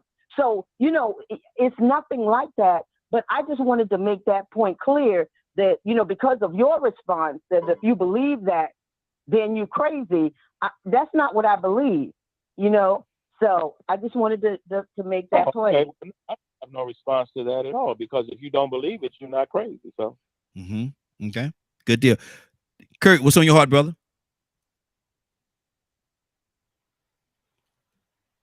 Kurt, you there? Yeah, I'm ready. Toussaint, coming to you next, brother. What's on your heart? Talk to me. Well, a lot on my heart right now. When God got you, He got you. When you got you, it's always chaos, foolishness, and drama. When God got you, it's always a level of peace that surpasses all others. That's what's on my heart. That's good. That's good. Toussaint, what's on your heart? And Badger, coming to you next. Yeah, well, and I think like this, I guess. I don't carry no kind of weight like that on my shoulder. I just do me. If they like me, fine. If they love me, fine. They hate me, good. There's just this thing in society that sometimes we create or we cause people to feel. There are some people that cause people to feel a certain way about them because of the way they act. Now, everybody that don't act like that, but they like the forerunner for their culture. And some of certain people, I can't say that because you're going to say, hey, go around acting a fool all the time. Yeah. I mean, it don't make no sense for you to conduct yourself. I mean, really, and see, there is a culture in, per se, like if I was in Africa, there's a culture and a dance or a movement, the way that they conduct themselves, that's their culture. But in this country, it's kind of strange for us to walk around exploiting ourselves. And people be like, ugh, them people. So Toussaint, am I hearing you say some of the things that happen to even us as a people is based on how we act and conduct ourselves? In some instances. And I think that it's just me because I wasn't there. In the amazement when, I don't know what they did, they came here or we were here, or when they went over there and they saw them big butt-breasted, golly, my God, from Zion. Lord Jesus. Don't know what turn you're taking right now, brother, but you sure taking one. Yeah, but here's what I'm looking. Tell me something now. Look. Oh my God, some kind of way, I got to have, or I got to have some of that. I'm trying not to say what I'm trying to say. Oh, you saying it, brother? But You saying it? No, you ain't trying too hard. Cause you okay. Go ahead. My point is made. Yeah. To the point where I'm gonna drag them bound and chain, and I'm gonna take them over here because there's a uniqueness about them that can be beneficial to me, but the strength in them I don't care for. Mm-hmm. To the point where the strong man, I'm gonna break him down before everybody. Because you know the buck breaking was in the mix. Yeah. And then our women were brutalized and raped so that we can have some of their children. Mixed races started long time ago. Yeah. Our kids are not just new to this. This is not a new thing. When Master Jim, or whatever you want to call him, pulled Kizzy off to the side and took her by force. At the same time when he was hanging Billy, whatever his name was, down on the tree to make sure that he wouldn't come home to his wife, take his wife and create a child. Mm. It was just, but you see what I'm saying? I hope you see what I'm saying. Yeah. But now we, not personally having anything to do with it, walk around with that chip on our shoulder and make up and cause everybody to feel like when we enter the room, I'm the hated one. If you walk around like that, that's on you. Mm-hmm. And there are some people, time they enter the room with that attitude.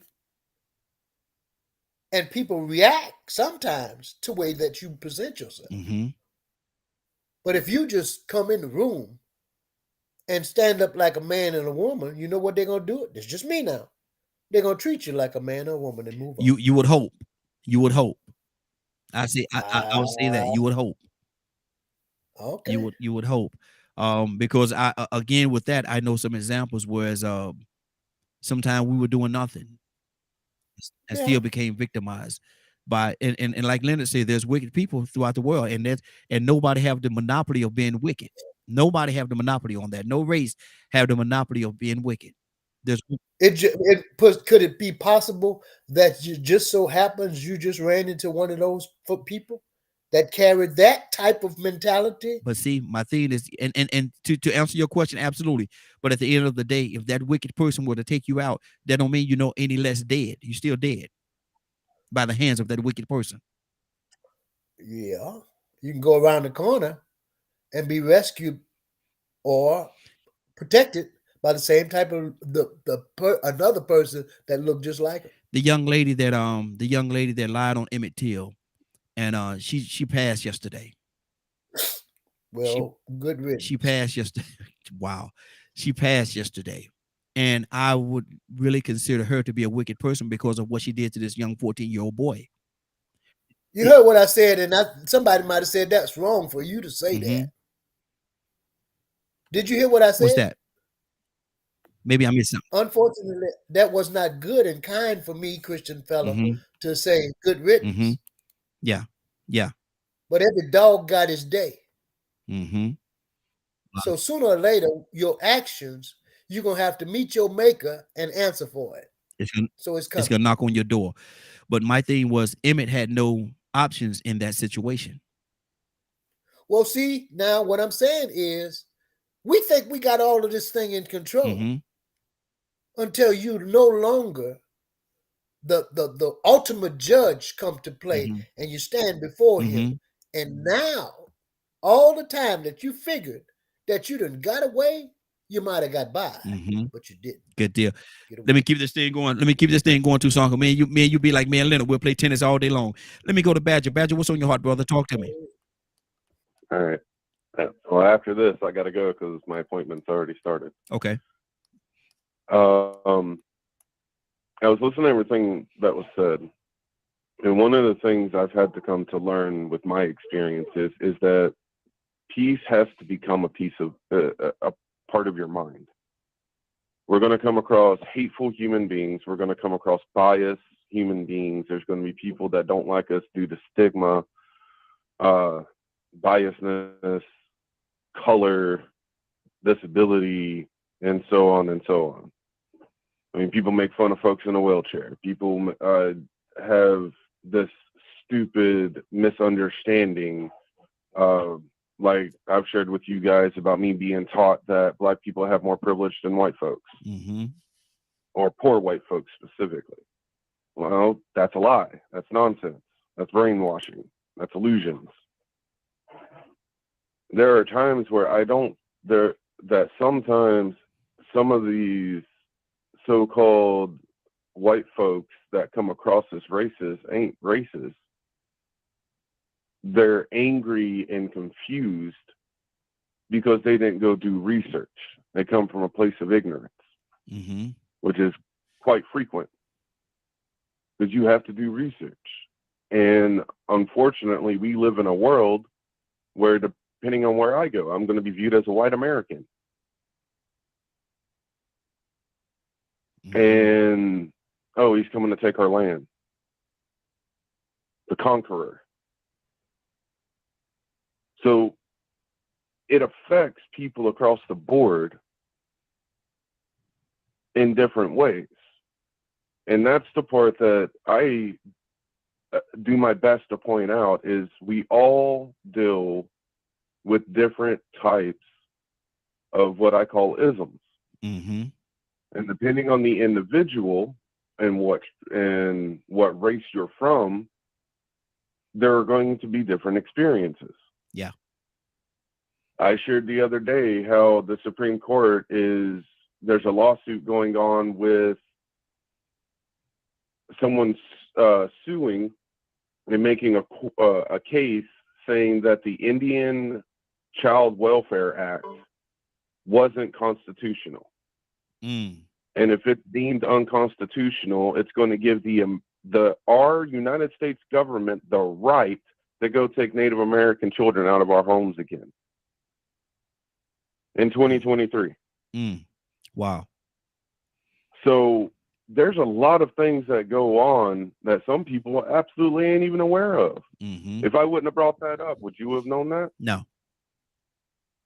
That and education, awareness, research. It's not everything's put on mass media. So we all deal with different types of hatred in different unique ways. Or anger, upsetness. That's good. That's good. I hope everyone has a blessed day, and I'll be listening. Yes, sir. You too, brother. 508-924-3521. 508-924-3521. Toy you with a T. Talk to me, sis. What's on your heart?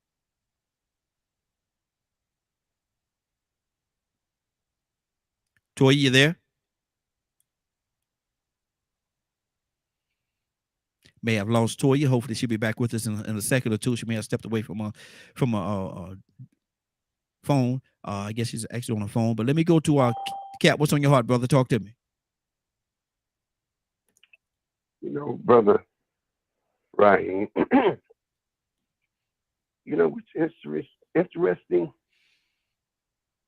That you mentioned the death of the lady that's falsely accused, Emmett Till. Yes. I got a different attitude. I'm just coming straight with no chaser. Now that I had experience, I hear people say, "I wish you die and go to HELL." Yes, sir. I wish you die and burn in HELL. And they believe that once you dead, that you're assigned to such a place. Mm-hmm. No such a place exists. I died. I didn't see no H-E-L-L. Mm-hmm. I died. I didn't see no streets paved with gold and honey and all that. Now, if anybody else died and said, well, Captain, I died too, and maybe you didn't get the golden ticket. Maybe you got the bronze ticket, but where I was at. Do you know, Raheem, God does not have to wait till you die to give you H-E-L-L while you live? Yeah. Yeah. That woman had hell every day of her life because she knew what she said and what she did. And that has been a torment. We don't know, but there has been. So she never since enjoyed, and I believe, in my opinion, any day of comfort and peace. Yeah. I'm sure she probably cried for death. Mm-hmm. So we don't have to keep thinking that in order for a person that God give you justice for the wickedness that you've done, that you got to wait till you die. Mm-hmm. I heard the Honorable Elijah Muhammad said, you waiting to die for your devil to give you hell? I got a devil on top of this ground that can give it to you while you live. Mm-hmm. So I believe that peace can be acquired, as brother said, in peace in God. Mm-hmm. We all experience in America some form, of course, there's no question, of not overt racism, but straight up overt racism. Okay. Mm-hmm. We have lived with that for over 450, 460, going over 500 years. We have watched generations go, generations come, and generations go and come again. Mm-hmm.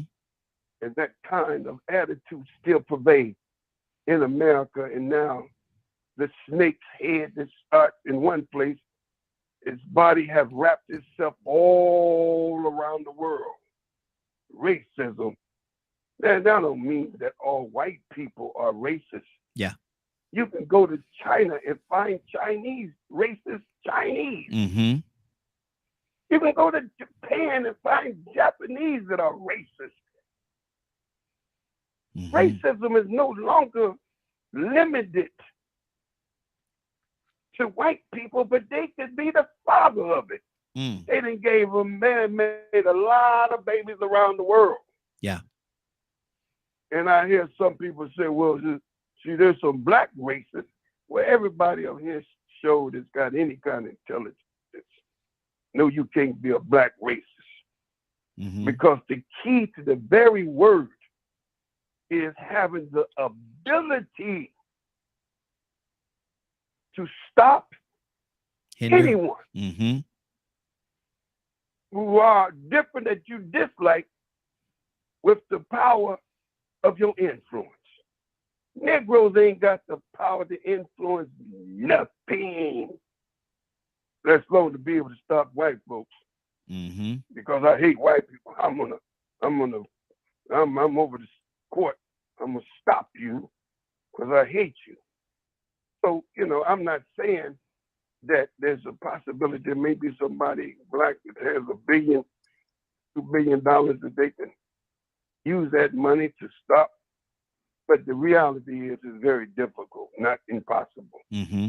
But I do believe that peace is acquired, my brother, when man finds himself oneness with God. Yeah. Yeah, that's good. Daniel was thrown in the lion's den. And the 3 Hebrew boys, Shadrach, Meshach, and that bad Negro, they were thrown in the fiery furnace. Mm-hmm. Mm-hmm. And they looked in there, and there was a 4th person. And when they looked at with Daniel, there was another person there with Daniel, and Daniel found peace. The lion was asleep. There was no fire burning the 3 Hebrew boys. So we can't find peace, truthfully, only if you in submission to do God's will. Mm-hmm. He's the only author of peace, and he's the only one who could truly assign to you peace. Mm-hmm. That's what I have to say, brother. Absolutely. Absolutely. Good deal. Good deal. Willow! You tell Cap he didn't say it the right way. He's supposed to say, that's what's on my heart right here. That's what's on my heart right here. Get him, Willa. Get him, Willa. Get him. Good deal. You get him, Willa. I ain't gonna say that. You get him. Look here, when you get him, he been got. That's what it is. But Willa, what's on your heart about what we're talking about this morning? Good morning. How you doing this morning? I'm doing good this morning. Good morning. Good morning, Morning Glow. Yes, ma'am. Good morning. What's on your heart? So what I'm hearing is you're trying to find a place of peace. Yes. That's what I'm hearing. Yeah. From the conversation that I heard from Cassandra to Leonard, Tucson, and Badger, and now Cap. Mm-hmm. I tell you, Badger, he kind of laid it out real good, and so did everybody has. But just to make it plain, when you talk about peace, what area of your mind are you trying to put in a calm place? Because there are some people who actually practice that kind of peace with meditation. Mm-hmm. But the peace of life, what is that what we're truly talking about? The peace of life where we won't have to continually see the evil and wicked things of this world, and it shakes you, and it grounds your emotion to a point where, every time you turn on the news. So the peace that you're truly looking for, that inner peace. People go through something, Raheem, and they say, you know what? I couldn't even sleep last night, Raheem, Mm-hmm. because it was something on my mind. Yeah. But then other people say, you know what? I didn't have a problem because I was at peace. Mm-hmm. So see, there are different forms and kinds of peace that we look for as an individual. And I'm like, Cap, you know me. I know where my peace lies. Mm-hmm. It lies in the arms of God. Absolutely. When he hugs me and he tells me he loves me. When I look for that kind of peace. Because I know living in this world, he already warned me, you're in this world, but you're not of it. Mm-hmm. So he's already warned me by giving me that escape, that when I come to certain things in life, how it's going to throw me out of place, or how it's going to try to put me in an area where it won't give me peace. But then I can reach at him again and get that peace. Come on. That I need, because Raheem, there are some things that stirs our heart, especially when you're a person that cares. Mm-hmm. You have empathy for people. It's gonna take you out of a place, but it's like an emergency light when you got God in your life and you reach for that peace. We have something to tell Tucson. You get that peace. Oh my God. Exactly. You know it, Raheem. Mm-hmm. Because it ain't saying that you're not caring. It's saying that because of God, that you truly can be in a place of peace. You don't truly understand all those things that he do, and you don't understand why he does certain things. But when you trust him, Raheem, when you truly trust him, that's the kind of peace we're talking about. Good deal. That's what's on my heart, Raheem. Say it. Toya with a T, talk to me, sis. Ryan, coming to you next. Yeah, no, they preaching. How you gonna have me go on after the two preachers, man? They done already told the flow up and dropped the mic. The mic ain't no good no more. After them two, gee whiz. I believe you got it. But no, I like where they going, right? Because they right about that, It made me think about that time in the garden, and we ain't had no peace since that garden action. Mm-hmm. And the only way that I've been able to find and recognize peace is in God now, right? I don't think we understand. We all step out the garden our own way, and I think when we start to treat things that God made differently, you're stepping out of the garden. That's a forbidden fruit there. When you start wanting to judge someone and make things happen to someone and have them have less than what God said they can have because of who they are. When you start to interfere with those things, God-given rights, I believe that's a eating of the apple movement. I believe that's something that we know, you know what I'm saying? Because God was good enough to allow you to exist and have everything at your reach with no, you know what I'm saying? No, nothing, right? For you to interfere with that, I think that's when you start, that's the eating of the apple. That's the forbidden fruit. That's when you start crossing into, you know what I'm saying, hellish boundaries at that point, because that's not what God deems for all of his children, right? It's even in heaven, it was a choice, right? The devil was like, yo, I can do better. And he had people or spirits that believe he could do better, and they went with him, right? And anytime you interfere with what God said you can have, I believe then that's when you start drifting off in a devilish type of way. So when we entertain thoughts of racism, when we entertain thoughts of jealousy, and I put that in the chat, that's a Cain and Abel syndrome. I don't like you because God favors you. I don't like you because, or maybe I got reprimanded by God, or whatever. You don't believe in God. Whatever. Maybe you just don't believe in God. So you mad just off of the GP of that. I wish I could have that kind of faith, but I don't. Oh, God don't. You know what I'm saying? And that now that creates a animosity and a jealousy within you, and that is not of God. That an animosity and a jealousy enough to make you want to steal, kill, or destroy, that right there is not of God. When we start thinking about the real rules of this human life we're living, you know what I mean? So in all actuality, it don't matter. You can be black, white, Hebrew, Jew, Chinese, Asian. It don't make no difference. When you start disliking somebody because of who they are and God created them, you in trouble. Period. Point blank. And there's a justice that's gonna be deemed on you. And the Bible tells you what justice that is. That Bible tells you, you know what I'm saying, what can be the possible ramifications, again, when you choose to indulge in wickedness or stealing, killing, and destroying for any reason. We don't have that right. You know what I mean? So and I think that's what leads to nations destructions, right? Our nation is self-destruct because we the people decide to take those powers into our hands and deem other people unworthy. You know what I'm saying?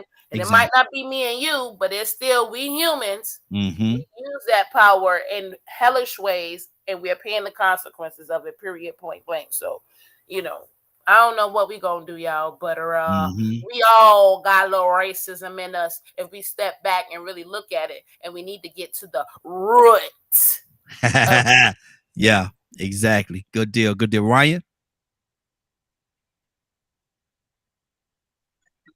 Yep. I'm in a pretty much agreement with everything that just been said recently. You find your peace in God or through your spirituality, whatever method that you use. Me personally, I like to go out into nature. Like to get away from all the noise, if you will. As the noise of this world can really mess up your inner peace. Absolutely. All the news, all the chaos running around, cars, traffic, all that stuff. You get out into nature, and that stuff tends to go away. You can breathe a little easier. It's a man that I follow his YouTube channel in Norway, and that's what he do every day. This man goes to work, does what he's got to do, and then disappears off into the woods somewhere.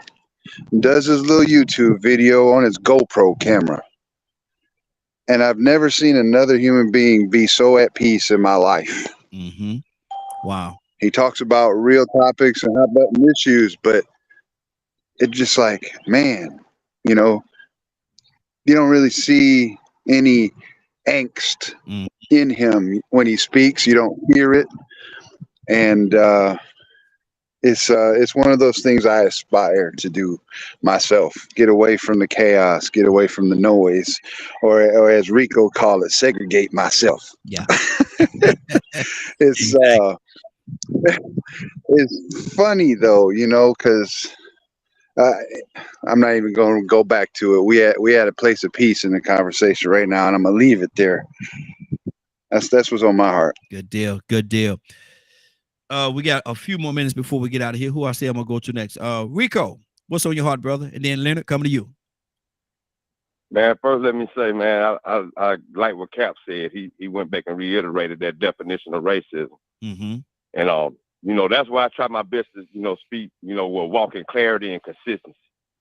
You know, I'm not gonna say black people can be racist or have racism in them. I'm gonna say we can be prejudiced. Mm-hmm. Because once we understand that power and ability to control masses and to influence the outcome, the conditions of these masses, we don't have that. We don't have that power. We just can't go invade another country just because and take their resources. Yeah. Or tell them we ain't gonna send them aid because they don't want to accept homosexuality. Mm-hmm. Oh, we ain't gonna help y'all. We'll help everybody else in the world, but now we got stipulations we're helping y'all. You know, and so I mean, you know, I think with being, you know, clear and consistent, what Cassandra did when she cleared up what she said, and you know, and with how you asked the question about the world helping us or hating us. Mm-hmm. That's something that we mainly really have to try to make sure we do is to be consistent. When I brought that up about Ryan yesterday, saying that about segregation, hold up, now we got to be consistent. Mm-hmm. It sounded bad coming from one person, but then it came right back out of your mouth and it sounded logical. So, I mean, you know, we have to be cognizant and aware of our place and our influence and our actions, along with judging and observing, making sure we're being clear and consistent.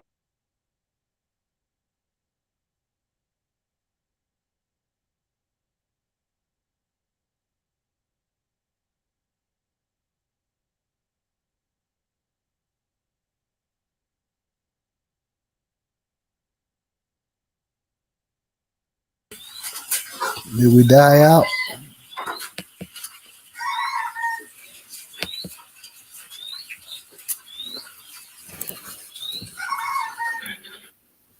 It's all over.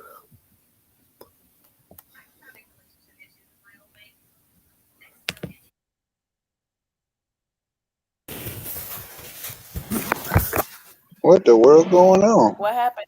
Well, I think we just blanked out for a minute, but I don't know. Rico was talking or what? There you go. No hate, Yeah. no terror has to Sound come like a behind it, phone. but it's still a very misplaced thought process. Can y'all hear Rico? Okay, Yeah, good. yeah. Yeah, we can now. Okay, good. We had a little system hitch there for a second. Go ahead, Rico. Finish your thought, brother. Rico, you there? Oh, hold on. I got to get back in there. There are 6 participants in the conference. Okay. Yeah. Please announce yourself. Mufisala. He's Nigerian Mm-hmm. and white American. So, I mean, you know, it might not ever be a real black American president ever. Mm-hmm. You know, but I mean, that is a condition that exists. And we can't ignore that was always something that was understood and believed not only by white people and black people. Mm-hmm. So now there is a system in place that has us believing these same things that they believe about us. We can't achieve. We would never get The an recording opportunity has started. to be this and that. Mm-hmm. This session is no longer being recorded. Sorry about that. Hello? I'm playing with this button over here, man. I hit the wrong button. Okay, but go ahead. Okay.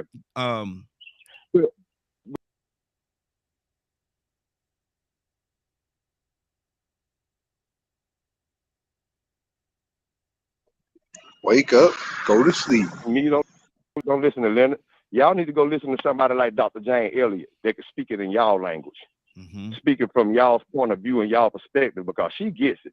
You know, no matter who y'all listen to, you gonna always find a counter until you find somebody that looks just like you, that can relate, tell you your point of view of how you think, and then tell you where it's wrong, where you don't realize it's wrong. Mm-hmm. You might be wrong to think that we're less intellectual. You might be wrong. You know what? Some people might not even understand when they say, "Oh, he's so well spoken." Wait a minute. Is he expected not to be well spoken? Why you got to make that a point when you hear a young black male talk? Mm-hmm. Oh, that ain't racism. It is. Exactly. Because you had an expectation that this man, right off the top, wasn't going to be able to do this. And I mean, man, I could go on and on, but now when you talk about finding peace, we do have to acknowledge that there are some people that have shown that they found peace in the most oppressive and unjust situations. We have people that have been wrongfully convicted, and instead of them raising all kind of Cain and crying, they went ahead and took that sentence and they gave their last words with such a peace that I know that you can find it. Because I mean, even with the slaves that existed back in the day, some of them were born in slavery and died in slavery. Now, my little small mind makes me feel like every day was terror and trauma. But somehow, I guarantee you, there were some people that was born in that slavery and died in that slavery that still found numerous ways to find peace within that terror that they experienced. Good deal. Stay right there, Rico. Got to pull some more people into the conversation. Hold on for 1 second. Leonard, what's on your heart, brother? You know, we used to say this thing when I was coming out. Oh, I'm so glad I'm not you. Wow. That's my value.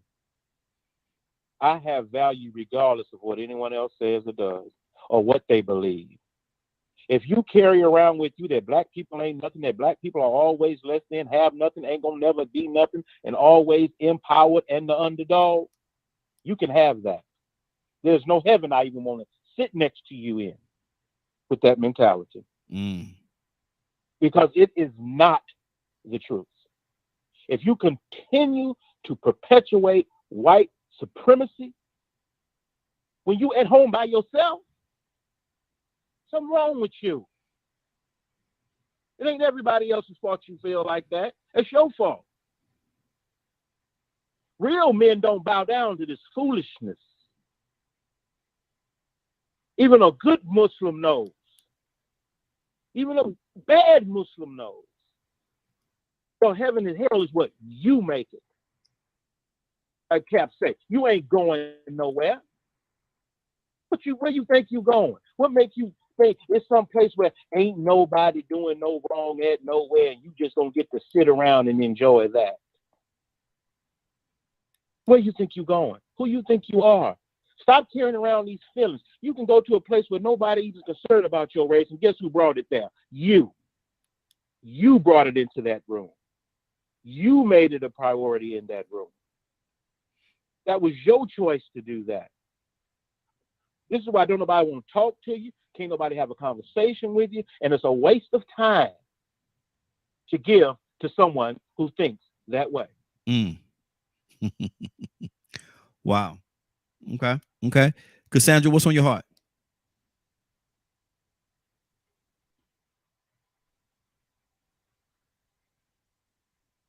Cassandra, you there?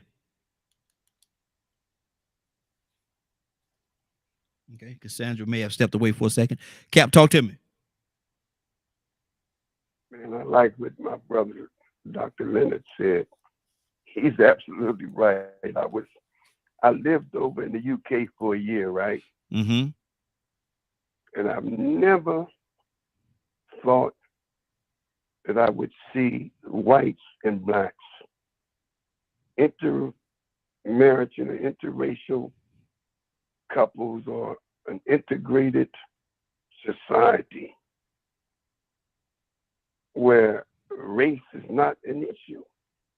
I went to an event, I was invited, and I've seen so many black and white couples. And I'm saying, man, all these brothers got these white women, man, and they just having a wonderful time. And so a lady, a white woman, comes over to me and she says, you know, you're from America. She liked my accent. You know, yeah. People over there in the UK love your accent. You love their accent, right? And she said, are you enjoying the party? And I said, yes. I said, I got to be honest. You know, I've never seen so much integration of whites and blacks together in my life without it being some problem of racism. And she said, well, like I said, the only problem was the one you brought. That's exactly what she said to me. And that's what I've learned. Yes, we have been affected so much by the brutality of a certain class of color of people in America that we can't believe that interracial justice can exist because of the pain that we have gone through in America. But when you go into another society where that is not an issue, and the issue becomes you, then you realize how effective as you and I have become, that we have been bitten and poisoned to believe that all white people are racist. No. To hate someone because of their color is so ignorant and stupid. It's like, I hate that dog who cocked his leg up to that fire hydrant. I hate it. Why do you hate the very nature that which God created something? How do you hate black people or white people? What have we done to you that you hate us? Now I can see that if we took over everything and thrown you out, now you I hate them. I hate them, Bobby.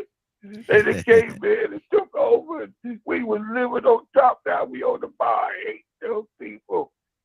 So we can't even come out the bag we in. That don't take a doggone thing from nobody.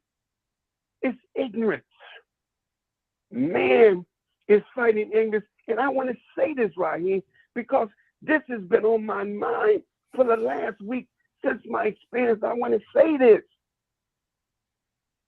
I come back to a world that has not changed. Yeah. Yeah. But I have changed. So as Sister Willis said, we in the world, Raheem, but we're not of it.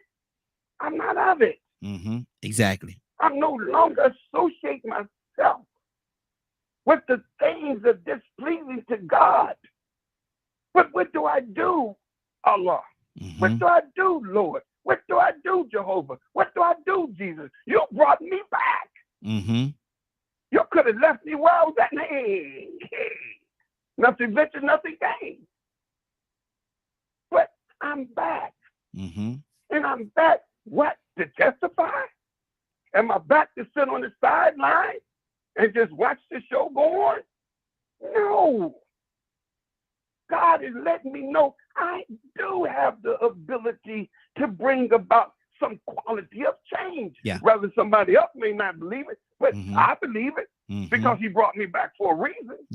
Definitely in this season. So now I'm thinking, Raheem, whoa. Man, he brought me back because God has said, yo, D, you got to help me build the kingdom of God right here on your partner. We got to let people know you can enjoy heaven while you live. Absolutely. Because death happens, and they don't know. I really like to tell them because everybody wants to believe there's a better place than this. Yeah, of course. But there's people on this planet that got heaven. And let me tell you something, man. You can get it. Heaven is waking up in the morning, man. You got your house on the beach and you looking. I like what Rico said. Rico said every day when he walks, he sees peace when he look at the birds chirp. There's people that walk the beach every morning. I don't know what that's like.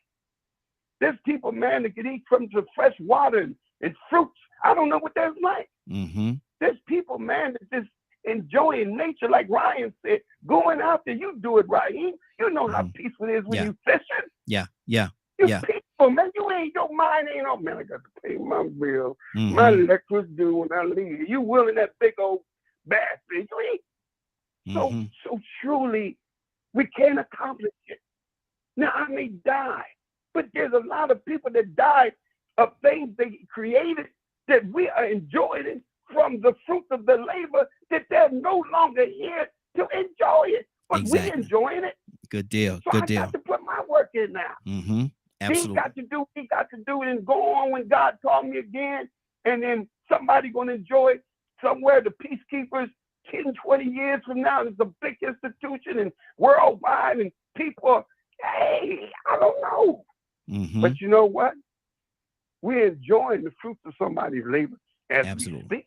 Absolutely. As we talked about Charles Drew.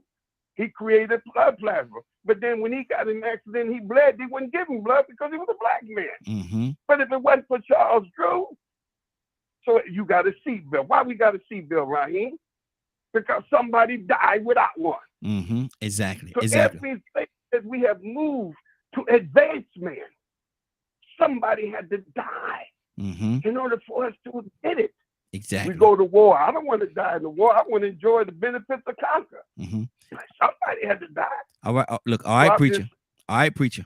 That's what's on my heart, right? I'm sorry. Good deal.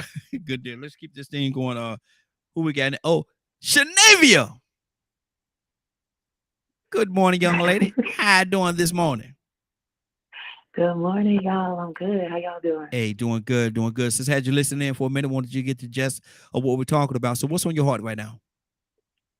Man, to be honest with you, I was kind of like in and out or what have you. So my intention was just to come in and listen and try to I was having withdrawals from not being with y'all for so long. So I just had to come in and get my fix. There you go. Good to have you. Good to have you back with us.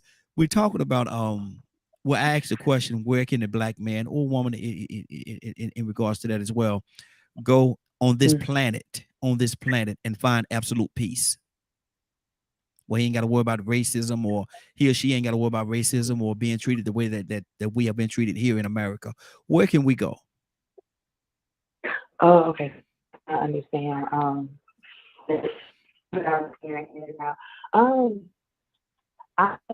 will give just a quick synopsis. I feel like you can't go anywhere if you can't find everything yourself. So the first place that you have to be able to go is with yourself. And if there's and if there's stuff that's going on within itself, and you're not going to go anywhere else and find that peace. That's something that you have to know and create for yourself. What that looks like and feels like for each individual, that's going to look different. Because what peace is for me is the same peace for you. Internal peace is, and what it looks and feels like for me. It says you're breaking up a little bit on me. You're breaking up a little bit on me. Can you hear me a little bit better now? I'm sorry, y'all. I'm in a different office. Okay. Can you hear me? Yes. Okay. No, just peace. If you don't have that, you're not going to be able to go anywhere. That's good. Wow, that's good. She's kind of breaking up. She says she's in a different office, so I think the reception in the office may not be as good as usual, and so she's kind of breaking up on us just a little bit. But let me keep this thing going. I want to post something because Paul just came in with this, and he had said something earlier. And Rico, are you with us, Rico? Rico, you there?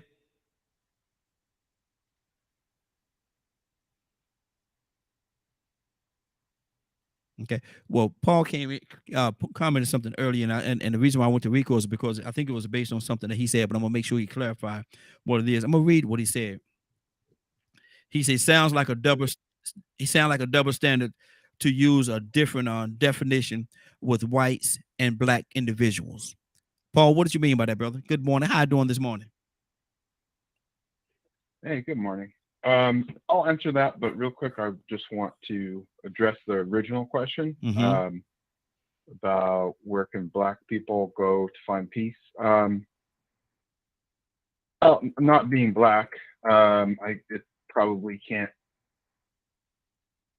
speak with great authority on it, but I would imagine that in a more diverse community, probably there would be less racism because in a city, for example, people are just more accustomed to seeing people of different races and backgrounds, so they wouldn't be like, oh no, lock the doors, or something like that, that kind of basic racism.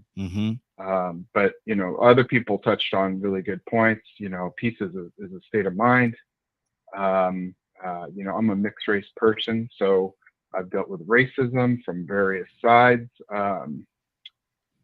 I think, you can't, kind of what Leonard's talking about, you can't obsess on it, and you can't, let these people control your mind, because that's kind of the game, is to get people distracted and like, oh, everyone's racist or all this, and people become really obsessed on it. Mm-hmm. But to my comment, I know I'm not going to convince Captain Dennis or Rico, but my point is this: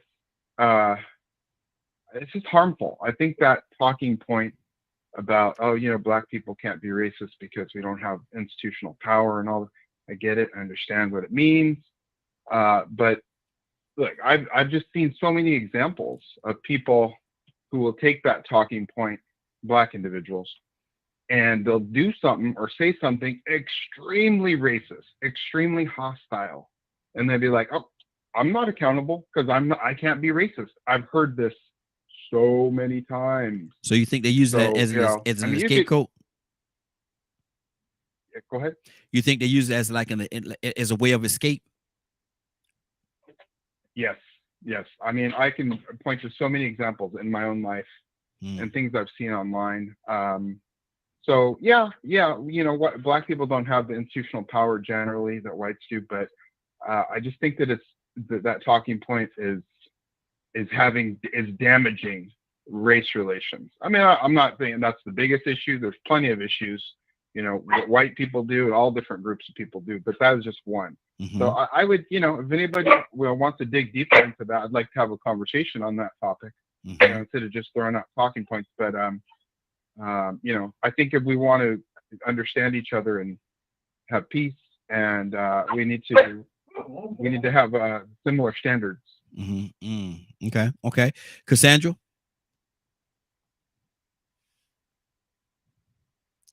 Cassandra, you there? I'm not racist. I know you're not. I know you're not. I'm just saying. I don't know. Mm-hmm. I'm just not racist. And I don't think I could ever be racist. I mean, somebody may think I may be able to, but I don't think I could ever be racist. It's not a part.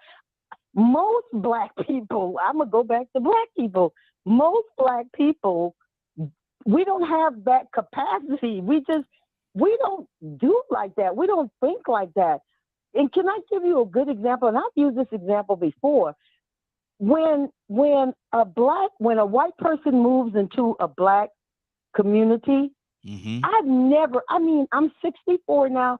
I have never seen, even back in the day, there was a white person that moved into my hood in Charleston. Nobody ever mistreated him, never looked at him crazy or did anything crazy.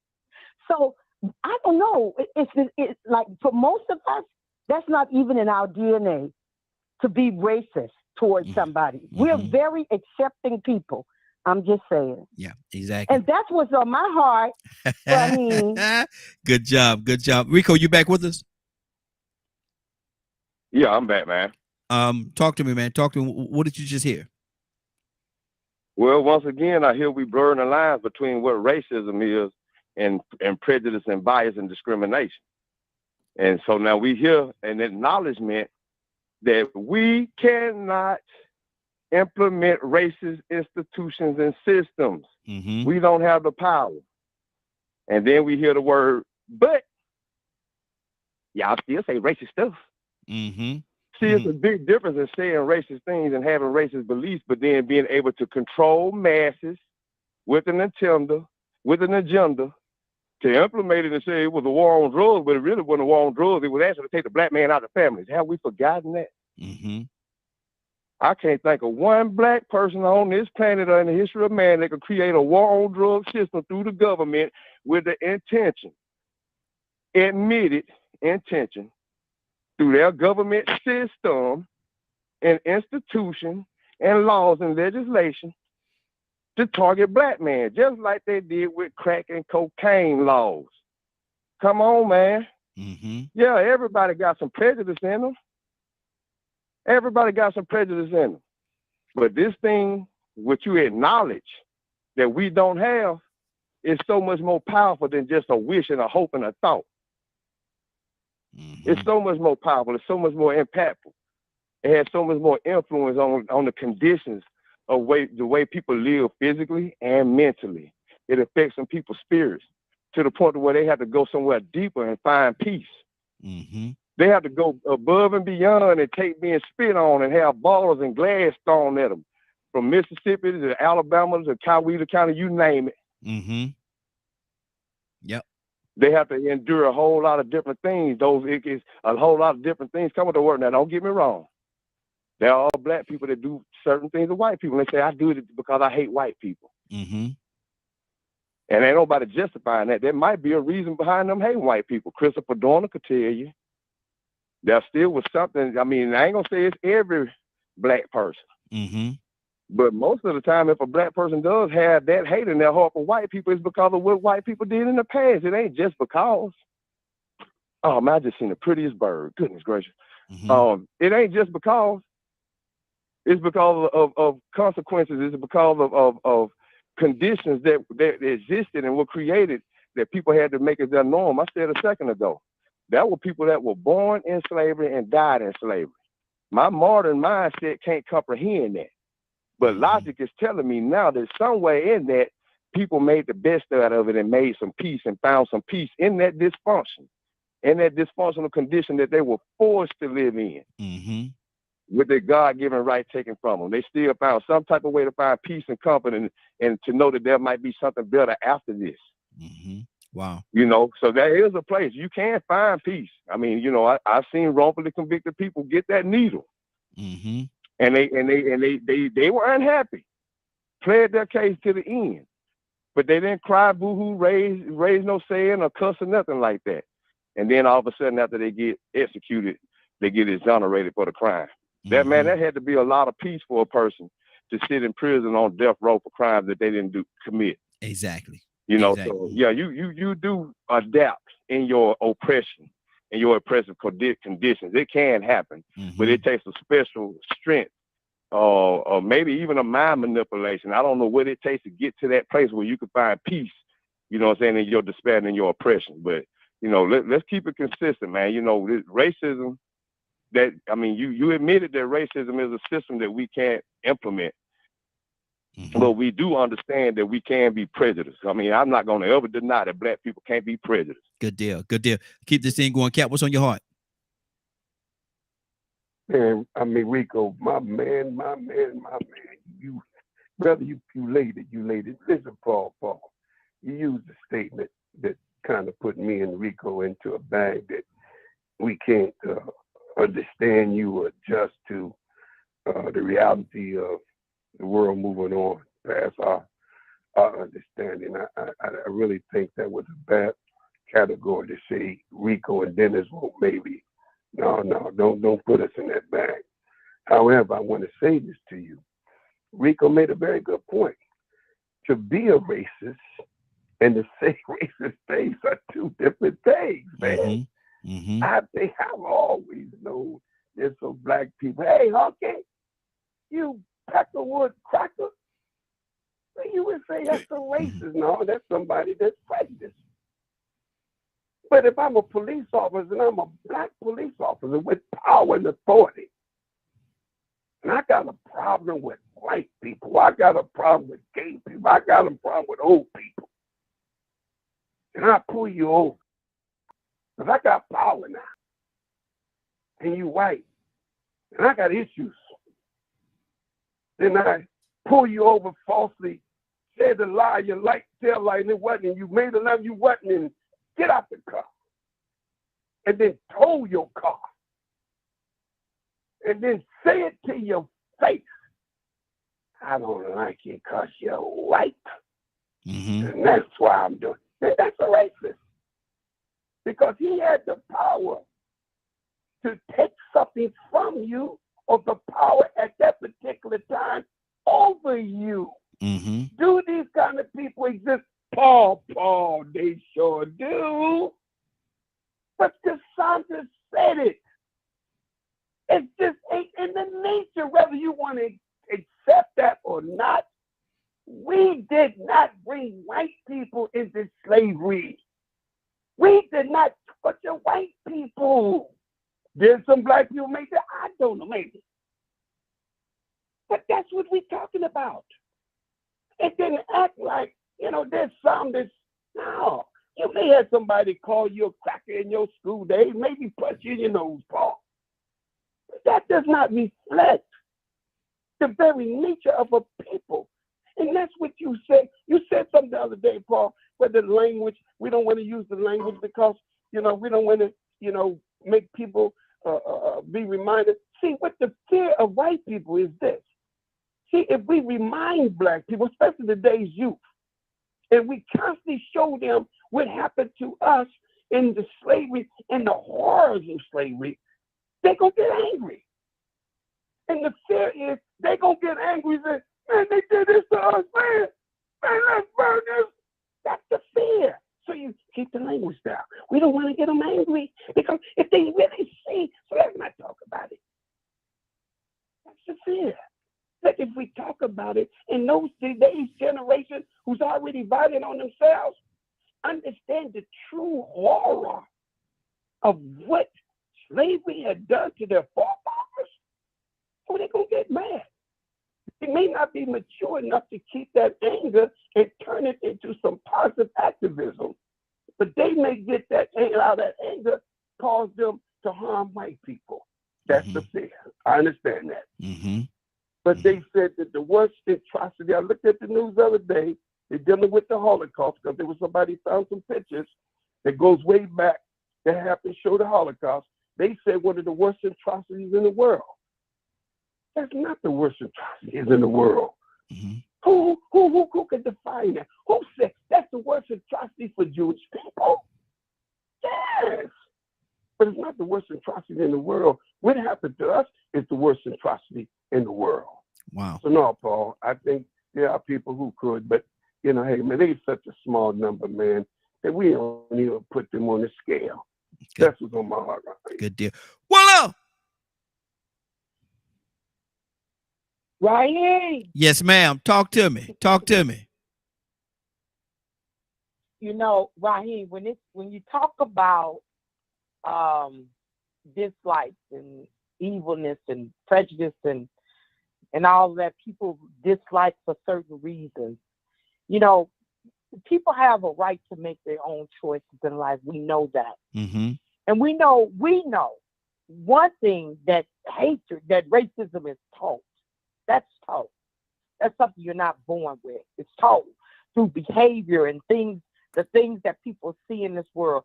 Certainly there are things that as individuals we dislike. That might draw us in a place where we might even say the word hate, which is a bad word to say when it comes to people of God. We don't like to say hate, but we're displeased with that. So when we find, because this happened the other day, real quick, Raheem. I was riding with my cousin, and she told me I had just left this minister's house. And sometimes, I always say you need to understand a person's background in order to understand where they are now. And when she told me to pass about this young lady, I got a little bit angry about where she had, where she is now and what is going on with her. Where she was married and they caught her husband with her daughter in bed. And to this day, that Negro had not been charged with being a pedophile for her daughter. Wow. She helped him to escape the justice system for her daughter. And, that put me in a little red, bad place. And I had to say to myself, devil, you a lie. You're not going to put me there. You're not going to put me there. You're not going to put me there. Because I see how the tricks of his devices can enter into our lives and then take you back another place. Even though what I know for a fact was wrong, Raheem, I just say you're a lie. You're a lie. You're not going to take me there. You're not going to, because I was actually getting angry. Because I asked her, I said, is he still living? That was my first thing. Is Yeah. he still living? Mm-hmm. She said, yeah, he's still living. Walk around like nothing ain't happened. And she still was carrying on with him after he was caught with her daughter. Wow. In bed. Now you see, Raheem. So you see how you felt.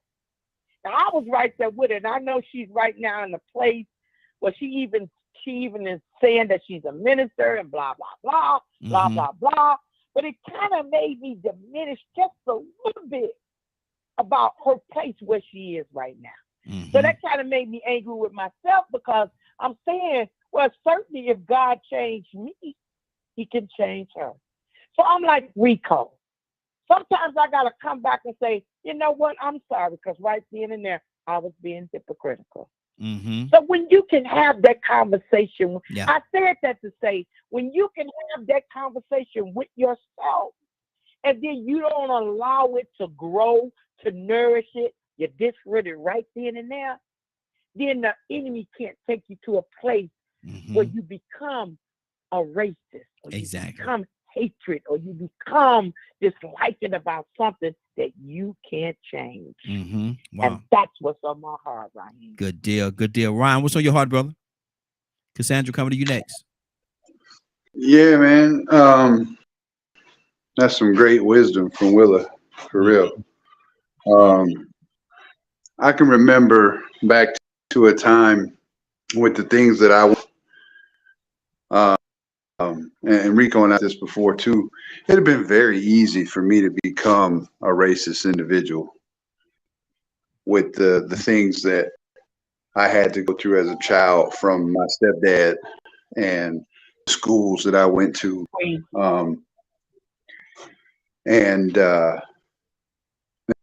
Coming out here, the more rural side of things, and going to school and experiencing the same sort of actions from the people that share the same color as me against me. And it was just like, and I kind of at that point understood where my sisters are all mixed, and I understood where they would come from, because I couldn't quite grasp it at first, because they would say they go to school and get called cracker or get called the N-word, you know, and they would come home upset and say, where do I fit in? I just don't fit in on either side. And then they were forced to make a choice. Which one you gonna claim? That's wrong. Yeah, I claim humanity. You know what I'm saying? And I remember I came out to the area I'm in now, which is predominantly Arab and Asian. And going to school, the Arab people that we went to school with, man, you would find it hard pressed to find somebody that you could get along with. They were some nasty people. But as I got to know their families, the older cats in those families were some of the most amazing people I've ever encountered in my life.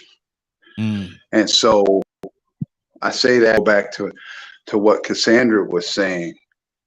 My encounters with Black people of our and older, never had any problems with those people.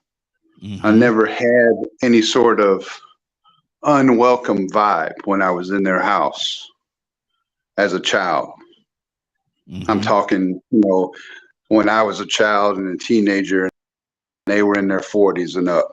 Different. Completely welcoming. But I find it hard to, even with my background, some of the young people that I deal with, that's a different thing altogether. But they seem so absent from reality with everybody, even their own selves. You know what I'm saying?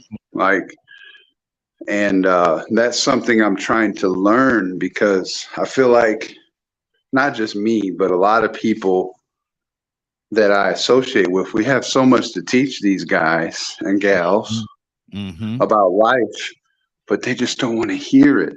They're in some place that's distant. They're gone from the here and now. I don't know where they're at, whether it's the music, whether it's drugs, whether it's home problems. But I feel like if we can connect on some level, there's so much wisdom all of us can, younger people of all races, that would kind of maybe ease the pain a little bit, if you see where I'm going. Exactly.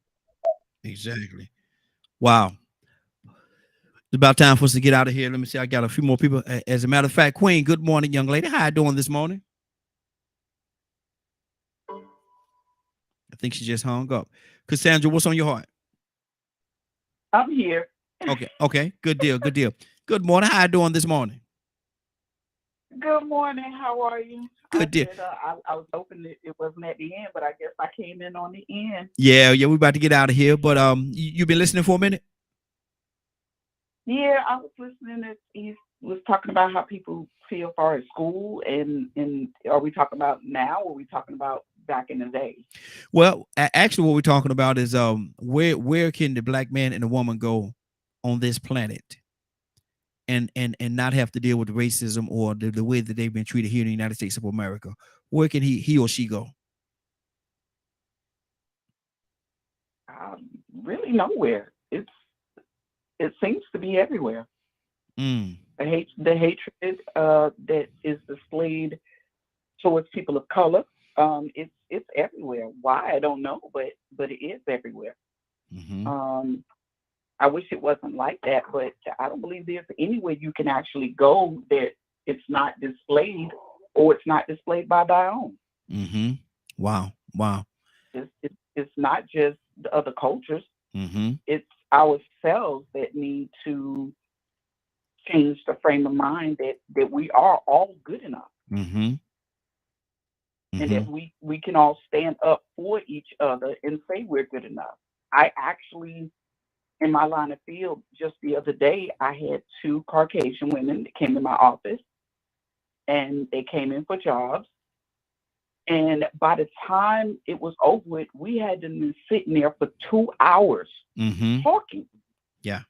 Enjoying each other's conversation, learning about each other, talking about this same thing, race, and why people are like that and everything. And we now have made a pact that we're going to do lunch once a month, just to sit and be there for each other. Yeah, that's good.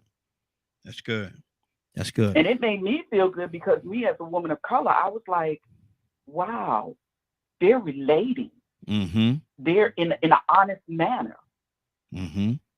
That's good. So it's not like it can't change. It takes that person to want it to change and to be a part of the change. Absolutely. Stay right there. Cassandra, what's on your heart?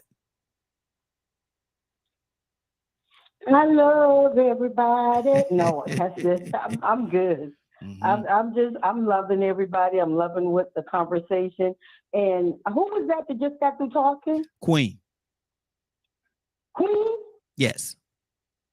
Queen. Yeah. If we would just communicate, if we could just sit down and talk to each other and see that we have more in common than we have different. If we really sit down and talk to people, so that's my thing, talk, see what the other person is about, and not just judge them based on their color. Exactly. That's good. Well, I think it's time for us to get out of here. Anybody have anything before we get out of here? Okay. Rico, what's going on at 3:00 today, sir? Well, I was waiting till you said that, so I was going to say what I had to say. Okay. I love what Cassandra just said and what Queen just said. And, the thing is it's one thing to sit down and talk, but then it's another thing to actually sit down and listen and see what part you might play. In the building. You have to mute that. Somebody got something going on in the background. Hold on for me, see who that is. No, down the street. Found it. Yeah, there you go. You see, it's the thing called accountability. And there are certain types of racism. You have macro aggressive racism, which can be aggressive, overt, very, very brutal. Then you have microaggressive, where you might come on a certain platforms and you feel like everything you need to offer, everybody needs to listen to, but what everybody else has to offer, you don't take the time to listen to it. Mm-hmm. It's reciprocal energy. Yeah. Yeah. When you sit down and have that reciprocal energy, then you also have the opportunity to listen and to see where you may be at fault or you might be contributing to some of this behavior unknowingly, unconsciously. Mm-hmm. Because to be honest with you, that's really what happens a lot. We have the overt racism and covert racism. So take the time when we do have these communications. Don't just be so willing to issue out information you think people need to know. Listen to some of it that you ain't hearing, because I could tell by some of the conversations we having, ain't nobody looking at none of the videos I seen. Mm-hmm. Ain't nobody listening to what I'm really saying and what Cap is really saying, because we end up repeating the same talking points with a but. Mm-hmm. So I mean, that self accountability. Check yourself sometimes. Yeah. There have been times that I contributed to some negative things, and I didn't think I was, and I felt better knowing that I did than to continue doing it. It feels a lot better when you're able to find out what part you're playing in it, even when you don't realize you're playing a part in it. Believe me, you'll feel a lot better. Exactly. Go listen to Dr. Jane Elliott. With that being said, if you missed today's show, hold on, Rico. Go ahead. Hold on. Ryan, you wanted to say something? You had something? Yeah. When Queen had said what she said, it reminded me of something. And basically, I'm going to just read this right quick, take 30 seconds. It says, being white and being racist aren't the same, I promise. I know it's hard to tell the difference if I'm just being honest. I deserve the chance to show you I'm not part of the problem, and you owe it to yourselves. We got so much in common. When she was talking about sit down with those ladies and find that common ground, that popped up in my head. That's good. That's good. That's good. Good deal. Rico, talk to me, brother. If you missed today's show and would like to hear us see the rebroadcast in its entirety, you can tune in at 3 p.m. Eastern Standard Time on www.dkmmediagroup.com. And y'all, I do know the word is entirety. So if you tune it in for the first time, don't think I'm just some country bumpkin. No, he absolutely knows what he knows the word. That's an inside thing that we have here on the Morning Glow. So yeah, he definitely knows what the word is. So I can vouch for you. I second that. I second that for him. Willow! Raheem! Willow, today is Friday now. I got to ask you, today is Friday. Are you ready? Raheem, I am so ready to receive God's words. Come on, Raheem, let's go. Well, let's go, Raheem. Well, Willow, I'm going to get out your way, because the only thing I got to say now is let's go. Hey, let's go. Let us go to the throne of grace this morning. Father, we thank you so much for waking us, giving us the opportunity, Lord, to get it right with you.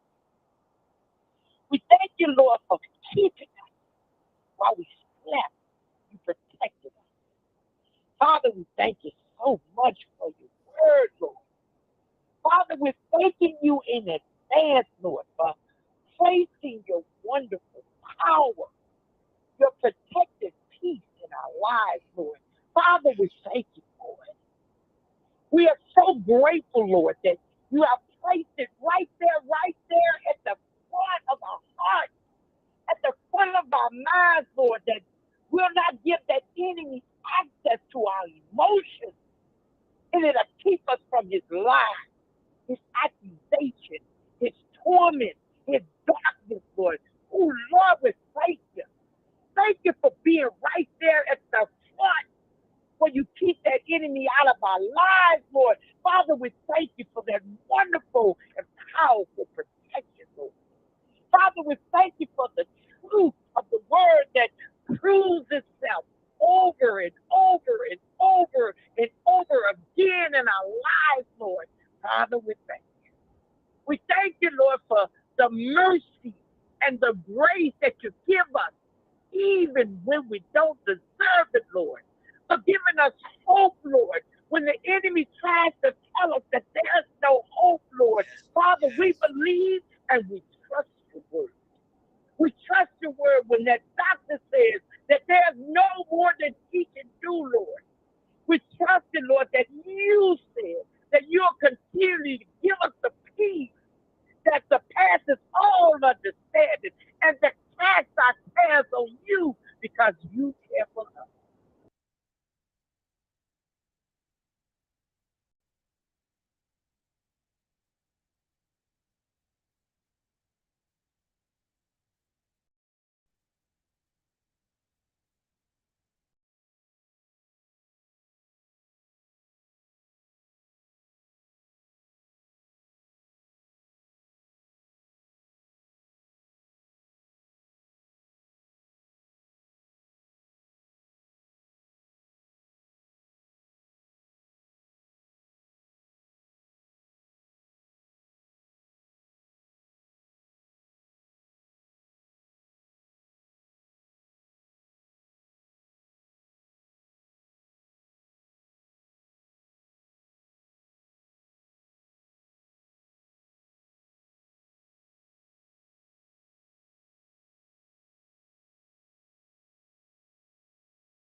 Long.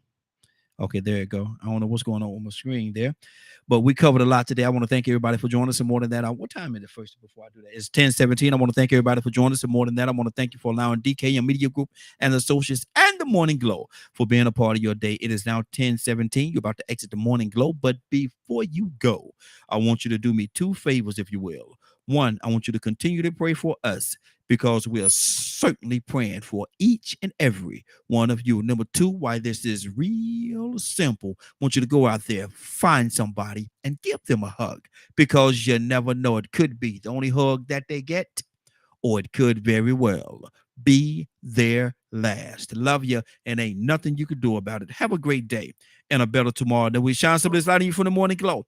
Take it out there into this wicked and cruel world that we live in, and let your light so shine. If you get an opportunity, give somebody some love. You just might find some love in return. Won't that be a beautiful thing? Have a great day. Take care of each other, and please, please, please be blessed.